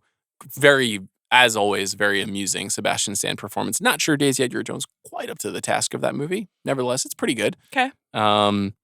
Life After Beth, which is directed by the late Jeff Baena, who just died, Aubrey Plaza's husband, which is a movie that I really like, was one of the early A24 movies, if I recall correctly, that is also, I think, a zombie romance movie where Aubrey Plaza dies and comes back from the dead and confronts her boyfriend and is like, yo, I'm back. And he's like, I moved on with my life, which is kind of a funny movie that I really like. Again, maybe like not, you're right that they're kind of all garbage because of what they're doing, but they're also kind of good. Like this is the next step because every story's been told. Right. That we need to just keep smashing genres together and making them make sense. So I don't know. The Twilight movies might just occupy the entire horror stretch for us. Okay. Is there how many? 14 you said? Bobby's the expert. How many, Bob? I'm just... Five. 4 books. 4th book was split into 2. Got it. Right. At least they haven't shamelessly gone back and made like a TV series out of it. You know, they're protecting that valuable IP for people like myself. That's going to come. Oh, I know. When will that come? Who will be the stars? I don't know. The children who won't wake up, you know? Would you put Zombieland in this? Horror romance? It's more of a comedy. I think it's horror. Comedy first, horror second. But it is a romance. It is. My beloveds, Jesse Eisenberg and Emma Stone. Really my faves. Mm-hmm. Maybe Zombieland 2 Double Tap is probably a better fit. I could vibe with that. That is more garbage. It's a garbaggio, but it's like pretty fun. And I want to watch it again. If you put Double Tap on right now, I'd be like, let's watch it. I would watch the Adjustment Bureau again if you put it on. Yeah. Anytime there's a movie where if I can scream into the other room, yo, can you get me a Miller Lite? Or you say, can you please bring the Campari over? We're watching garbage. And that's not a diss. Amanda asks for the Campari from Zach? That's how she does it? That's actually not. No, I ask him to make me a proper drink. He's getting really into it. He got new glasses. Yeah. They're very fancy. And then now Knox knows. He's like, will you have a drink in a fancy glass? Hey, Mom, how's your crippling addiction going? Any other thoughts? This was fun. This is a good one. Yeah. Bob, any additions beyond Zombieland? I don't think so. None that come to mind. I feel like we've got my piece for Twilight. Yes. So. Yeah. I don't think this is not the definitive I didn't have to list. go to the mat for that. Maybe listeners want to send some, because programming reminder, we're doing a mailbag on Monday on the show. Segue. Bang. Don't forget, email us bigpickmailbag@gmail.com if you want to tell us some garbage love films that we forgot about, or maybe even a subcategory. Yeah, don't be rude. Amanda will be rude to you, but you don't have to be rude to us. And that'll be fun. And there's like a lot happening over the weekend. Yes. So PGAs. So are you going? No. CCAs are on Friday. The Critics' Choice Awards. The rescheduled CCAs. But those votes all happened before all the Emilia Perez stuff. Oh. So like they might win a bunch of awards. Yeah. So watch out for a weird CCAs on Friday, and then PGAs and DGAs on Saturday night. You going? I'm not going. You have to enter a lottery to get a ticket to the PGAs, and I've never entered the lottery. And you don't get a +1? I think you might if you win the lottery. But it's like thousands of people go. Yeah. But I assume they're like past apps and stuff, right? I believe so, yeah. So that would be funny. I'm not going. I told Jack Sanders yesterday, I was like, Jack, the saddest part of me wants to go live on YouTube after the PGAs and DGAs and just be like, here's what happened. It's crazy, but I'll hold it for Monday. We can talk about it. It's a big weekend at my house, so I sort of have to. Part of the reason why. Yeah, Sunday is like a pretpretty emotional roller coaster of a day. We got birthday party for the big guy. I'm hosting a child's birthday party. Yep. And then we got the Super Bowl for the other big guy. Yeah. And the Eagles. Who's your pick for the Super Bowl? Who are you taking? The line's 1.5. In which direction? What does that mean? I don't know what that means. I've worked here for like almost 10 years. Chiefs favored by 1.5. Listen, we got to protect the heart. We got to, I'm in a defensive position right now. I'm trying to make sure that everyone is okay and behaves and doesn't. In your home, you mean? Yeah, and doesn't ruin my sweet son's birthday with disgraceful Philadelphia behavior. Okay. So I'm operating from like a cautious pessimism sort of thing, but I would be thrilled if Jalen figures it out. Can he? I don't know. Bob, any picks for the Super Bowl? I'm not going to make any picks for the Super Bowl. It's not my area of expertise. Go listen to the Ringer NFL show if you'd like to hear more about that. Ringer you can also gambling hear show. A lovely Ringer feature from football. Justin Charity about Kendrick Lamar there you that go. I was producing. Kendrick Lamar is performing at the halftime show of the Super Bowl, which honestly is sick. Just great. Can't remember the last time I was like, this is actually good. Like, I like Rihanna and I like Beyonce and everything, but Kendrick is, come on. Well, like, that's, all right, we're done. Kendrick's good too, but like, Beyonce's Beyonce. Sure. I feel like I get a lot of Beyonce. That was a good show. It was good. I had no notes. Just, I'm excited about Kendrick. All right. My pick is the Jets will miss the playoffs again next year. That's the only pick I'm willing to make here. But I can't say the same for the Mets. Okay, let's go to my conversation with Drew Hancock now.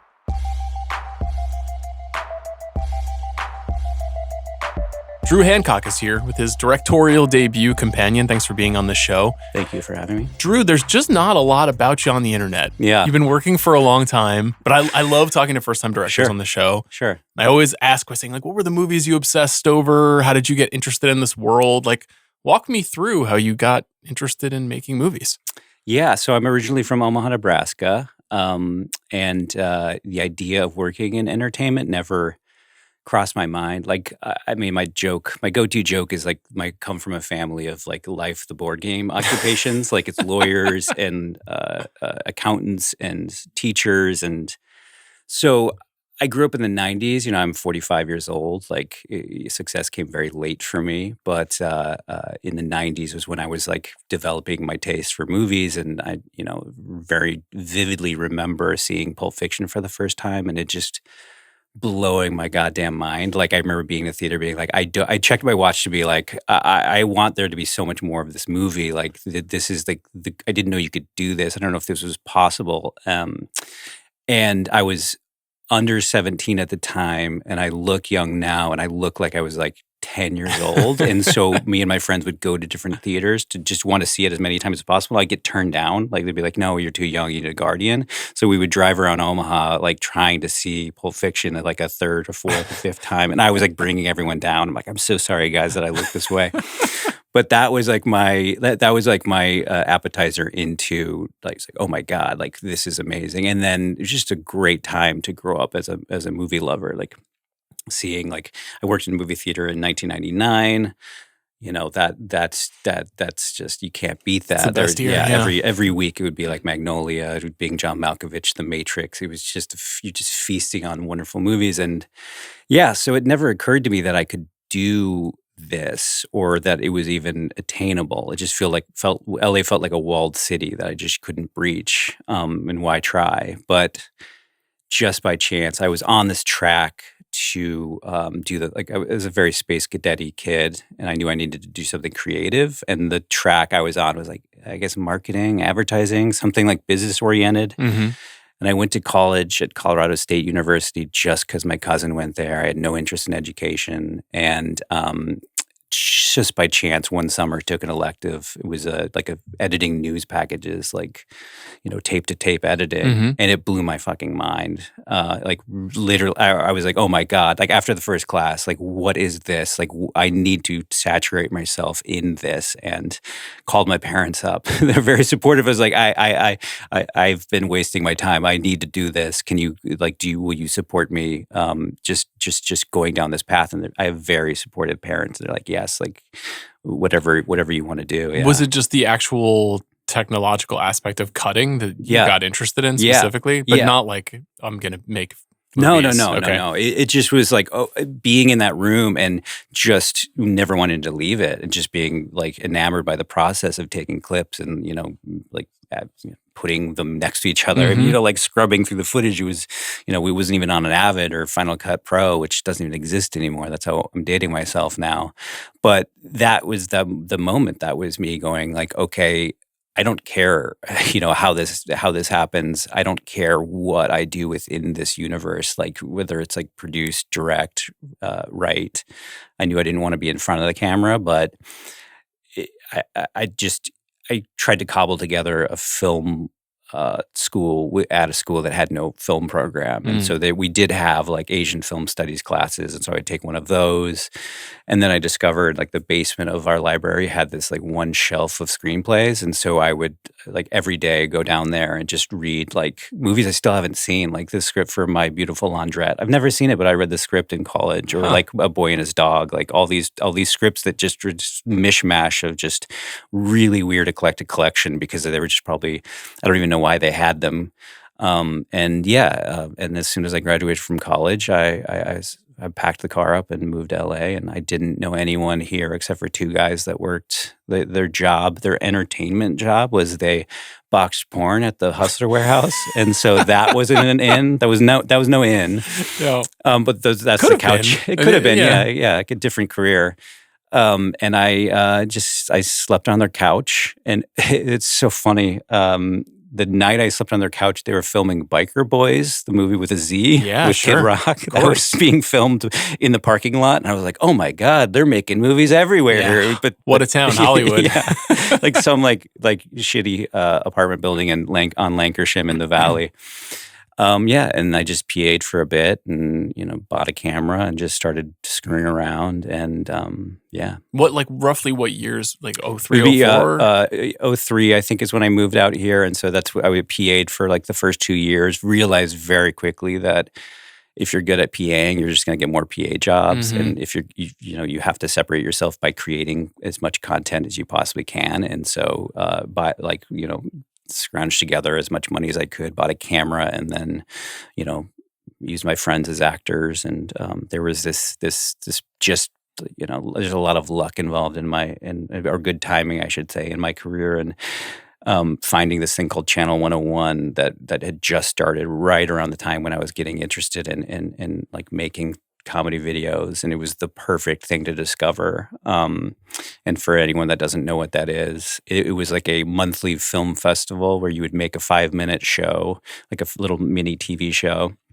screen in front of an audience, and they would vote for their 5 favorites, and then the next month, if you got voted back, you'd have to make a second episode. So it was like the best thing I could find, because that really became my film school, because I was just making as much, I was just making as many comedy videos as I could, and then you'd start get that instant gratification of what works and what doesn't work, which, that's the closest I'll ever be to like a stand-up comedian. Like, I wrote Companion 4 years ago. I finished it 3 years ago. We shot it 2 years ago. I edited it 1 year ago, and it like now I get to see it kind of being released. But Channel 101 was I would be making things that day and show it that night, and you would just feel I've never done heroin, but I imagine it's very similar. It was like the high of, oh my God, I gotta laugh, and just euphoria like kicks in, and you get this adrenaline rush, and you're just like, oh, I can't wait for next month, and you learn. That's where I learned everything about like how smart an audience is, and they'll feel when a joke is being reached for. Or something is like too sweaty and obvious, or if you're coasting, if you're like get really cocky and you're like, oh, I don't have to worry. Like you have that audience share. Like it was treated like a little was like the Nielsen's ratings or something. You just like, oh, I had an 80% like last screening, and now I have 55%. I got to step my game up. And meanwhile, like everyone else is your age and as hungry as you, and you're making things and trying to make them jealous and competing and just getting better together. And I'm still friends with a lot of those guys. Yeah. And was that were you working on Yacht Rock at that time as part of that? Yacht Rock was part of that. Yeah. So I just acted in that. Which I saw the documentary. It was fantastic. Yeah. Thanks. Yeah. I was wondering like what your role was on it, because I saw your name attached to it. But were you just friends with those guys at that time, appearing in the series? Yeah, you would just you would hire each other. You would just ask, hey, would you be in my thing? Like J.D. Risner was in a couple of my shows, and I was in his. I think because Wade, who played Hall, and I played Oates. I think because I was short, and like I had dark hair, and.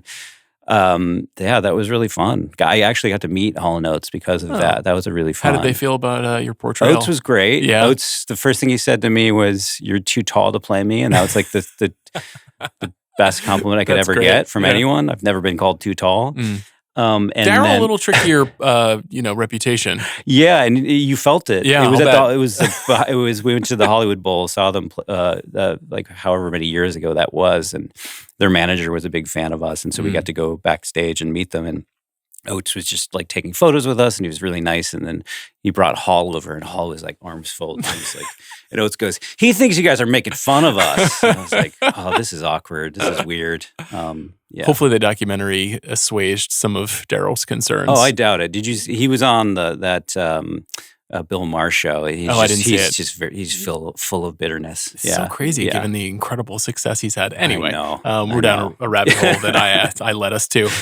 So you're making work with Channel 101. Like at that time, are you thinking like, I got to start writing screenplays to be making movies? Do you want to work in series television? Like, where did you see your career going? Well, I was still trying to figure out what I wanted to do within it. Like I loved editing. I love the editing process. I love the directing process. I love writing.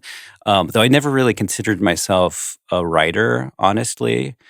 And then, like I said, like we were all at this stage where we were young and starting out and hungry, and as some of us are getting successes, we're pulling each other up with us. And two of my friends created the show Blue Mountain State, and that like they were looking for writers, and they just asked me to write for it, and I was like, sure, I'll try it. And I still, writing was something I did. It always felt like I would either be a director or an editor. Or the writing part of it was just like, I would do it just to have content, and I enjoyed it, but I never really thought of myself as a writer. But working on Blue Mountain State, that really solidified. I really enjoy this part of it. I'm a very introverted person, so I like to be, in my office, like by myself, like. Turn on like dim the lights and just like be in my head. I love that. And that was the beginning of my writing career. And I treated it I think because I didn't really think of myself as a writer, I treated it as like an experiment, and that's why my IMDb is just kind of a shit show. It's kind of just like every different genre, every different style, like kids shows, animated shows. Because I was like, oh yeah, I want to write everything. Much to the chagrin of my agent, who was like, you need to develop a brand. I'm like, I don't care about a brand. I want to learn.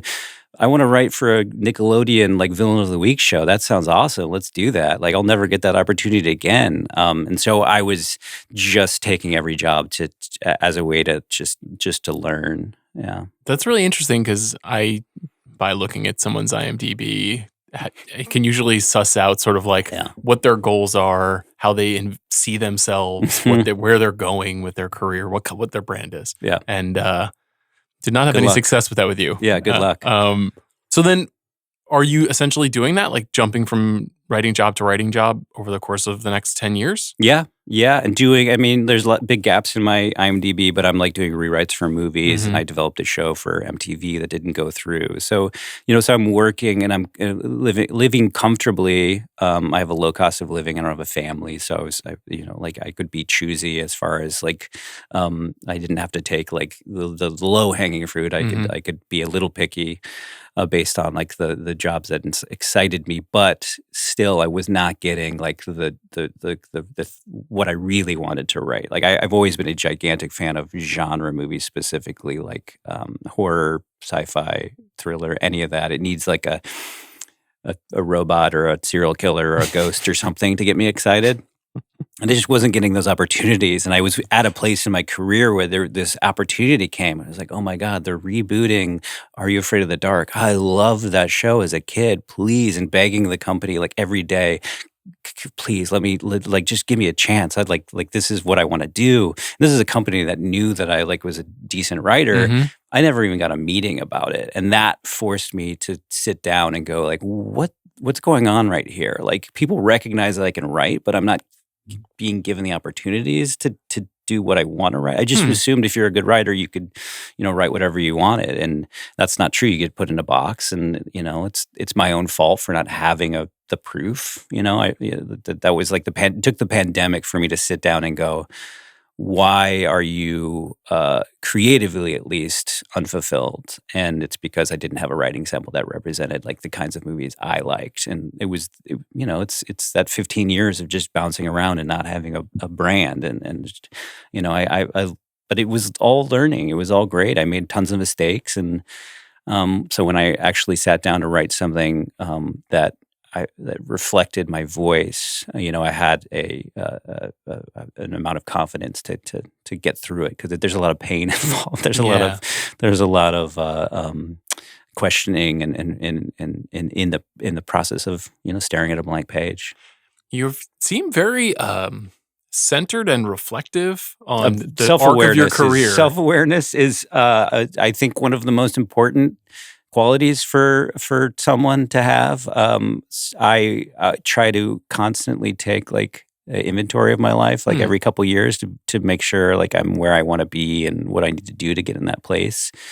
I recognize that I feel very centered, but up here now it's chaos. Okay. It's crazy. There's insecurities and imposter syndrome and craziness, and yeah. Well, from an outsider's perspective, like I said, we have some friends in common, so I was aware of the fact that this movie was happening, but I didn't know anything about you, and when I sat down to watch it, was just incredibly impressed and would not have thought that it was a directorial debut or anything like that. And in a lot of ways, it's like it's a high concept genre studio movie, and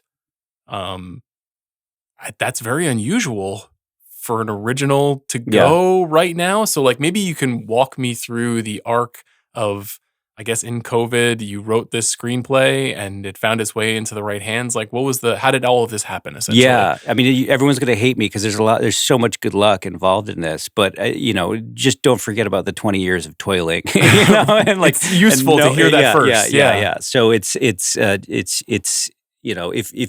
you're put the work in, you'll eventually get discovered. It took me a long time and I made a lot of mistakes, but I'm here now, and I'm feel very grateful to be here talking about this movie. But yeah, so I wrote this movie, and it came from a place of like, this might be the last thing I write that people read. I would just think, very realistically thinking, I'm in my 40s. I remember going to a Dodger game being like, is this it for me? Am I done? And I had an editor friend, the guy, a very close friend who's an editor. I was like, should I talk to him about pivoting to editing? I was very close to giving up.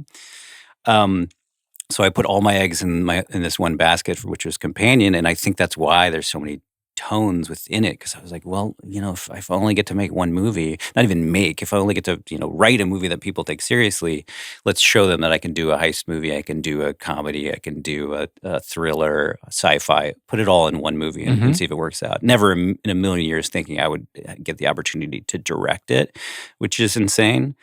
So I spent a year writing it and rewriting it, and the very terrible draft after terrible draft until it got to a place where I'm like, okay, I recognize that this is good. This reflects my voice.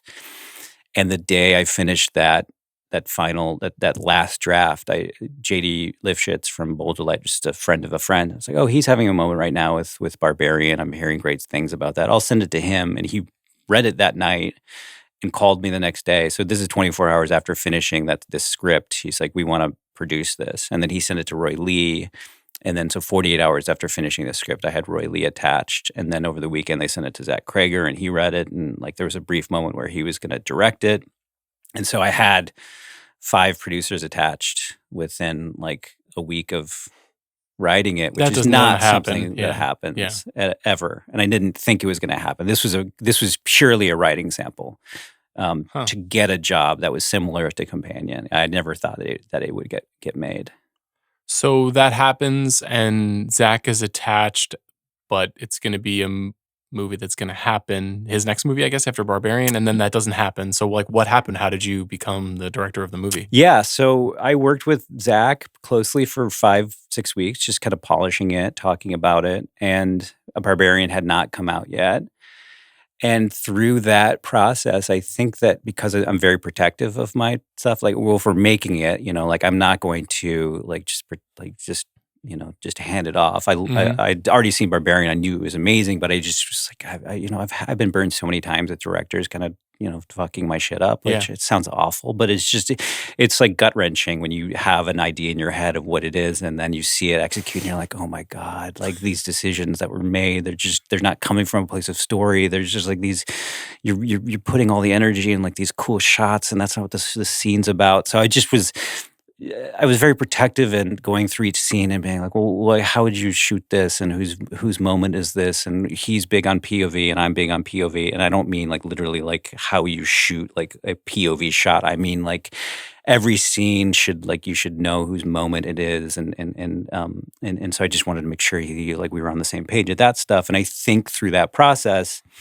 he realized maybe he'd be better suited as a producer and just step aside. And I didn't know this was happening. He was wrestling with this. And I got a phone call from him a couple weeks after Barbarian had come out. It might have actually been the weekend after Barbarian came out. And he was like, I'm sorry, I'm not going to direct this. But I want to stay on as a producer. I was like, okay, yeah, I understand. You can do whatever you want. And then he said, but I've talked to Boulder Light and I've talked to Vertigo, and I've gotten them their permission to, if you want to direct it, we think you could do it. And I was like, oh my, I didn't know the movie was going to get made. I didn't know that I would ever be a director. I wanted to direct. I wanted to come back to directing at a certain point because, in my 20s, I directed a lot. But I thought it would be, I had 3 ideas. I thought I would write this first idea, Companion. Maybe it gets made, maybe it doesn't. Not going to direct it. Second movie, maybe it gets made, maybe it doesn't. And hopefully the third idea I can direct. I just leapfrogged over that thanks to Zach's generosity. And I wouldn't be sitting here if it wasn't for Cregger realizing this would be better if I directed it. And it worked out for him too, because Weapons is awesome. Sounds like an exciting movie. Yeah, I love Zach. So that's Zach's very great. Cool. That's a pretty wild story. It's so wild. You weren't, would you say you were, especially since you're a self-aware type, would you say you were angling or communicating here's my vision, or here's what I would do, or anything to kind of signal in the event that, Zach, you fall out? Because or is it just like genuinely serendipitous and they just believed in your vision and that's why it happened? You know what I'm asking? Yeah, no, I think it's a little bit of both. I think unconsciously I was like angling for it, but I wasn't. I've been in this business a long time, and I've lived every cliche there possibly could be about like, working in entertainment, everything from having my first job and like thinking that the jobs will never end and like getting like this paycheck and then going like, let's go to Costco and with all my friends and we have like fucking grocery carts full of flat screens and Xboxes and iPads and iPhones and that money's gone in 3 months. Like that, I've lived that. So I've made every mistake you possibly could. I truly have. So when it started to seem like the movie was going to get made, I know that like a first time director that like you're suddenly committing to a lower budget. It's going to be harder to get a studio interested. It's just becomes a different movie. So I didn't want to stand in its way. I just wanted it to get made. So I was taking a very Zen-like approach, just being like, guys, like getting the movie made is the most. That's the prime directive here. I don't care who directs it. Let's just if like the best director is the one who gets this movie made. That was my kind of MO. So it was a little bit of, but then like just the battle scars from having seen my stuff get kind of. That sounds so pretentious, but just having it got burned. So I am very protective, and I learned, very early on how to direct on the page without directing on the page because I learned if you put like close-up of a glass with like 2 ice cubes plinking in it, the director's immediately you just screwed yourself because the director is going like, you can't tell me what to do, and then you're not gonna get a close-up. It's gonna start with a wide. But if you write in like little phrases are like the shorter the phrase, you can kind of signify tempo, and you can also like use onomatopoeia and be like clink clink, like 2 glasses fall into, or 2 ice cubes fall into a glass, and you're kind of subconsciously like planting the seeds. If that's a close up, that's a close up. So like I just want to make sure, because I when I write, all the blocking is done in my head. I don't do like chase scene happens here, action scene happens here. Like I need to figure out every punch. I need to figure out every little detail. So it's already in my brain. I need to know that I needed to know Zach and I were on the same page like throughout the entire script. Yeah, it's interesting because the movie does feel very. It's not that it's constructed; it's very tight. Like it doesn't feel leaky at any point. And like a lot of, as I'm sure like many genre movies are kind of notorious, even the ones that we love, for having these kind of leaky components. But the movie also, it feels like a real agglomeration of a lot of influences while also being its own thing. Maybe you could talk a little bit about just the actual origin of the idea, what you were thinking of, and what you wanted to do with it. Yeah. So, every project is different, how it pops in your head. This one, I don't know why, but like the full log line, like day one, popped in my head. 3 couples go to, we're going to spoil it because it's in the trailer, but 3 couples go to a cabin in the middle of the woods. One of them finds out they're a robot, going to be shut down, and things become like go haywire. And, like I knew it was going to have like a horror structure where every 10 pages, someone's going to get picked off. Excuse me. But that just popped in my head. Like I didn't, sometimes it's a visual, sometimes it's a character, sometimes it's a scene. That was just like the fully baked idea popped in my head. But my first instinct, and this is a year and a half before Megan had come out, was to make her the antagonist. It just seemed obvious. Like you want to make the robot like that's going bad be, it's AI gone wrong. That's just my brain immediately went there. And so I'm starting to break the story and thinking about her journey. And I get to the scene where she shows up at the cabin with Josh and she's afraid to go inside. And she's feeling alienated and alone, and like she doesn't belong, and she's worried about, just started tapping into like the first time I made like partners, friends, and families, and I'm like, oh my God, I'm starting to relate to the robot here. And at that moment, I'm like, oh, could I do this? Could I make a movie where the most sympathetic character is a robot, the most human character is a robot? And that became the kind of like, as soon as I had that's when I like fell in love with it. I was like, oh, I could tell a different story here. It's interesting because the conversation around AI is like very noisy and very angry at times, especially from a lot of writers' perspectives. In this movie, it's not exactly AI in the traditional sense that we talk about every day, but the what if like AI gone right is a risky proposition. Like, how did you think about that? Were you like conscious of it, whether you were writing or in production on any of those ideas? Yeah, constantly thinking about like how is this going to be taken. And I'm also like AI does scare me as a writer, and I toy around with ChatGPT just to see, and every week I feel like it's like getting better and better. And I dismissed it like a year ago, and now I'm like, oh my gosh, I don't know. It's like it's improving like by the second, and so it does scare me. Wait till your movie comes out and then it has all that information, and then it gets to I know. But like it's a metaphor in the movie. It's representing like the story. I didn't do a ton of research. I just needed to know if this technology could exist and when it would exist. And then as far as like, I didn't want to bog it down in technical details. I didn't want it to be like the ex machina talking about Turing tests. I wanted it to be very real and like feel like characters.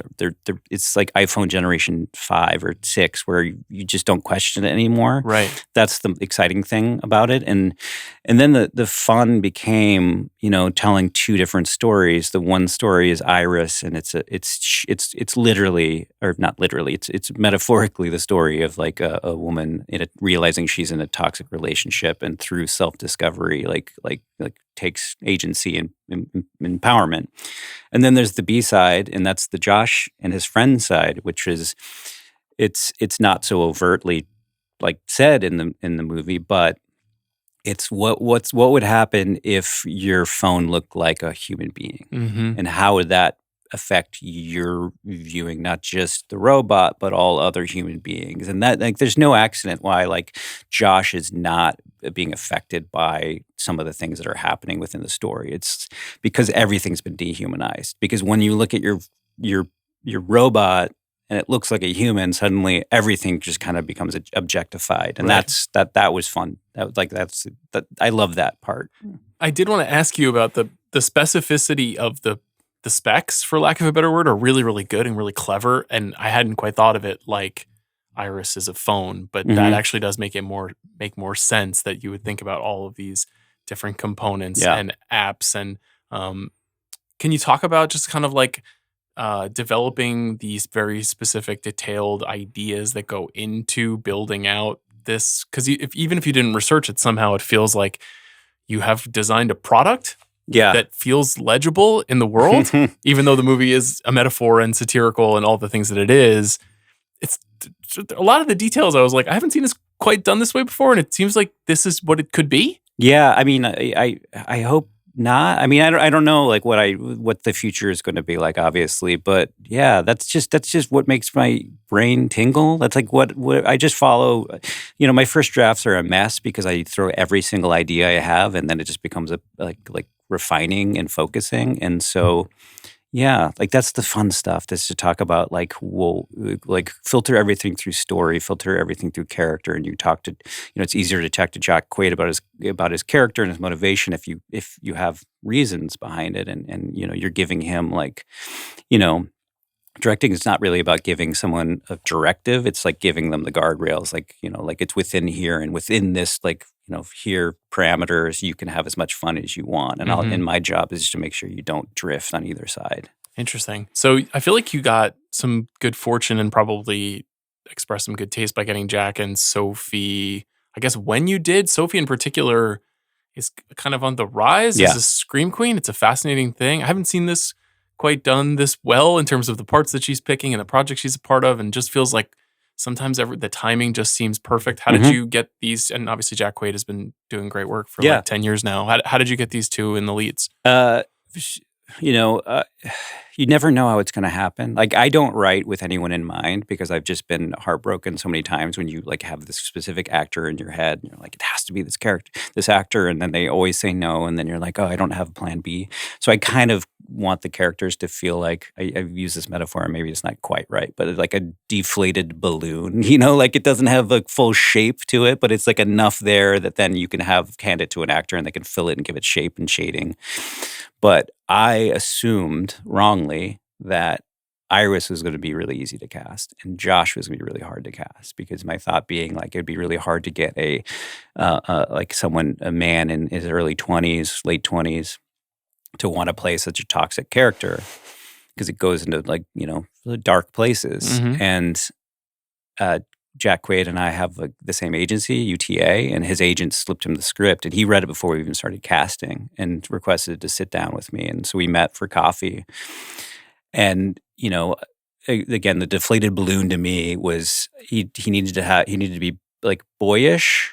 He needed to have a very charismatic smile, and he needed to be someone that he's saying awful things from the get-go. He's saying smile, act happy. Like there's no version of that where it's likable, but there is the most likable version of that. Like it needs to come across not with any maliciousness. It comes from like, the Jay Baruchel school of like, I'm doing this because I'm oblivious. Yep. Like I don't know any better. Like I'm just like a man-child. And sitting across from him, I'm like, oh my God, this is perfect. Like he's great. I love this guy. And he's nervous. I'm like, why are you nervous? You're the son of like Hollywood royalty. Like I should be the one nervous. We talked for like 40 minutes about Jaws. We didn't really even talk about the movie. And yeah, it was just like he passes the most important test, which is he was fun to be around, because you're going to be with these people for 4 months. So you don't want assholes, because that's like you're going to butt heads, and it's going to be difficult for everyone. And I just could feel like he's a really good person, and I want to be around him. And so before we even started like the real casting, it's like, oh, we have Jack Quaid attached. He's perfect. He's great. And then Iris ended up being so much harder. I assumed that there's so many young women that are just extremely talented, which is true, but I didn't realize that the character is really two characters in one. It's the first half, she's very docile, she's very passive. You need to believe that she's weak and she's not standing up to him. And then there's like a literal moment where she flips a switch and she becomes like empowered and has agency. And you need to feel it when she's standing up to Josh in the second half. You need to she needed to buy it. And there were so many actors. We had 300 self-tapes. We did a ton of chemistry reads with Jack. Nail the first half. Oh my God, you're amazing. And then you for auditions you do like scenes throughout the movie. Mm-hmm. We did one in the middle, one at the beginning, one in the middle, one in the end. And they got to the end where they're supposed to finally stand up to Josh. It just felt fake and false. And I was like, oh, I just don't buy it. And then the reverse would happen. You would find like an actor that just nailed the ending, just nailed that. Like, oh my God, you're a badass. You're an action star. And then you try to do the docile part, and you're like, I don't buy it. I don't believe you. And then, Sophie, her name had been kind of bandied about, and finally set up a chemistry read with her and Jack, which I don't recommend to anyone to do this, but we did it over Zoom, which, the point of a chemistry read is to see if they have any chemistry, and it's really hard to have chemistry when it's like a tiny little box. Mm-hmm. But we had to, because he was in London, I was in New York in pre-production, and Sophie was in LA. And it's like that Hollywood cliche of like, she just fucking like nailed it. And I'm so negative, and I know I seem grounded, but I'm so pessimistic that I'm like, oh, we're going to screw this up. Like I've fallen in love with this actor in this role, and it's not going to happen. Like something's going to go wrong. Like she's going to get a better part, or what? And just immediately, just glass half empty. And luckily, it worked out. She's really great. I think she's amazing. She makes the movie. Yeah, I can't imagine anyone else in that role. And she was scared out of her mind, specifically that the moment when like halfway through the movie when or I guess it's earlier, but when she discovers she's a robot, like there's like it's easy to write, like emotional, like, swerves, but for her to like start in like a place of fear, like confusion and fear, and then it turns into kind of a comedy because she's like, I'm a robot, disbelief, and then it turns into like real pathos. Like you're like, oh my gosh, she starts I think the saddest part in the movie is her. I think any other movie would be like her accepting she's a robot over like 50, 60 minutes. She accepts she's a robot immediately. And the important thing is like, I know, okay, I'm a robot, that's fine, but like, how is that going to affect you and me? Like I will do whatever it takes to get you back. And that she was really scared of, and she nailed it. Like she makes like, once we had that scene, down. I was like, oh my, yeah, this movie will probably work. In the back in the house when she's in the chair. Yeah. And we shot it all in one. You know, there's like a 2-minute flashback that happens within it, but we shot the whole scene all at once. So she's doing and she's speaking foreign languages, and it's so okay. Amazing. So the last thing I want to talk to you about is a feeling that I had while watching the movie, which is I watched the movie, I think before I saw, maybe I had seen the teaser, but had not seen the trailer, had not read anything about it. And as I was watching the movie, 2 things occurred to me. One, in the first 10 minutes, I was like, I think I know what's going on here. I'm not totally sure, but like you, I watch a lot of genre movies. I love genre movies, very interested in how they're constructed. And I was right, but I'm curious to hear you talk about how much you want us to be right as the viewer. And then the second feeling that I had was this would be an amazing movie to stumble on cable and not know anything about. Yeah. But inherently, like, you got to sell this movie, you got to market it, you got to give away certain things that when Zach Cregger read it for the first time, he didn't know anything. And he was like, holy shit. Yeah. That every 10 pages construction is so mind-blowing. And even in our conversation, you're just talking about the events of the film. This will come out a little bit after the movie comes out, but not too far afterwards. And so that balance between like the reveal and this art that you've learned as a screenwriter to get people invested in what you're writing and what they're ultimately seeing versus you got to get people to show up and understand what the movie's going to be that they're going to pay for, because it's very delicate balance. Yo, welcome to my life. Like, as soon as you have Warner Brothers, like, or I guess it's the New Line logo at the beginning of your movie, it's not it can't be "Don't Worry, Darling." You can't, you have to like sell what it is. Yeah, it's going to be an IMAX. You can't. It's not a word of mouth movie when it's an IMAX. Like, you need those tickets. You need to sell those tickets. So it's like it's tough to talk about that part of it, but then also like, I wasn't super precious with that, as crazy as that's going to sound, because when I was writing it, it was very important to me that we didn't fall under like the "Don't Worry, Darling," like you're selling this movie as a twist movie, because I think people watch twist movies differently than they watch just a regular movie. That's true. They're watching it as like puzzle boxes, and they're not really getting in. They're not letting themselves get like kind of immersed in the story. They're just like, every character that enters, they're like, who's this guy? Like, oh, he's acting weird. So everyone's under a microscope. I feel like Shyamalan is so much is held against him now when you sit down to watch his movies, whether you like them or not, for that exact reason. Huge. I love him. Yeah. And I think that unfairly, sometimes they call things that happen in his movies twists, and it's just, no, it's a reveal. That's not a twist. Right. The aliens being, like the water, like hurting the aliens is not a twist. Right. That's just a part of the story. That's their weakness. Yeah. But yeah, so just, again, I think when you're writing especially when you're writing at spec, like, you have to be very calculated, because you need to,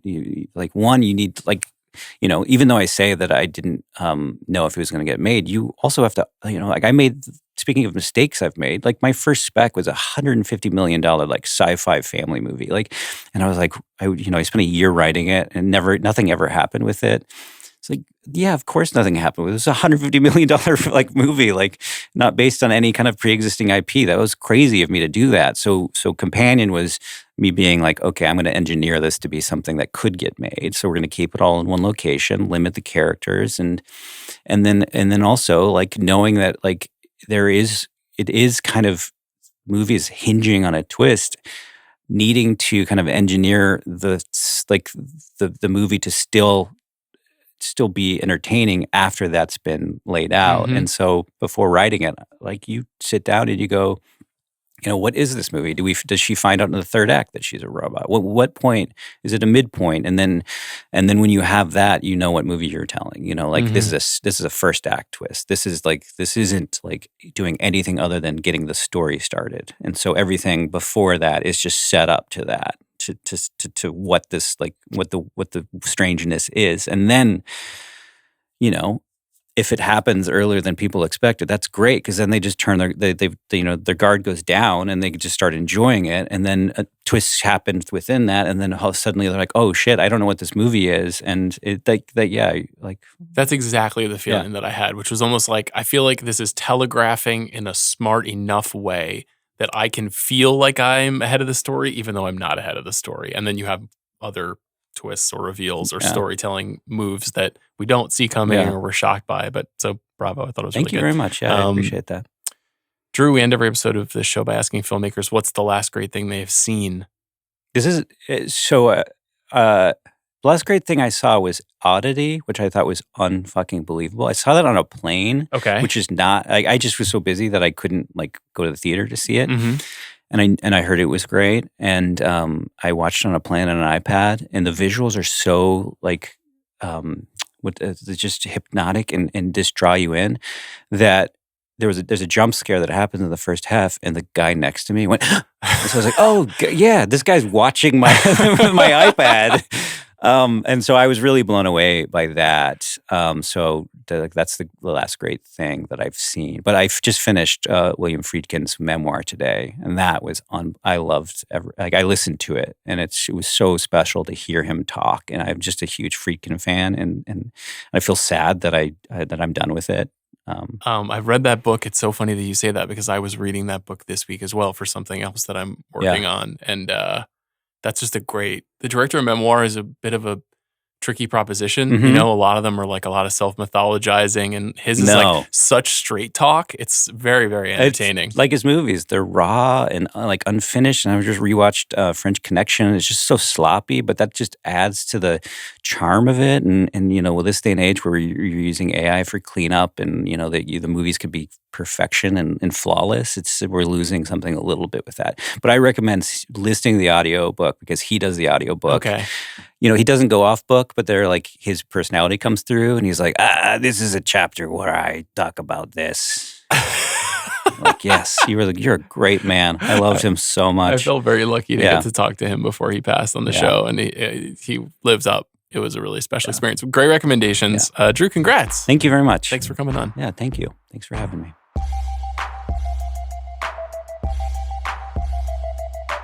Thank you to Drew Hancock. Thanks to Jack Sanders. Thanks to our producer, Bobby Wagner, for his work on today's episode.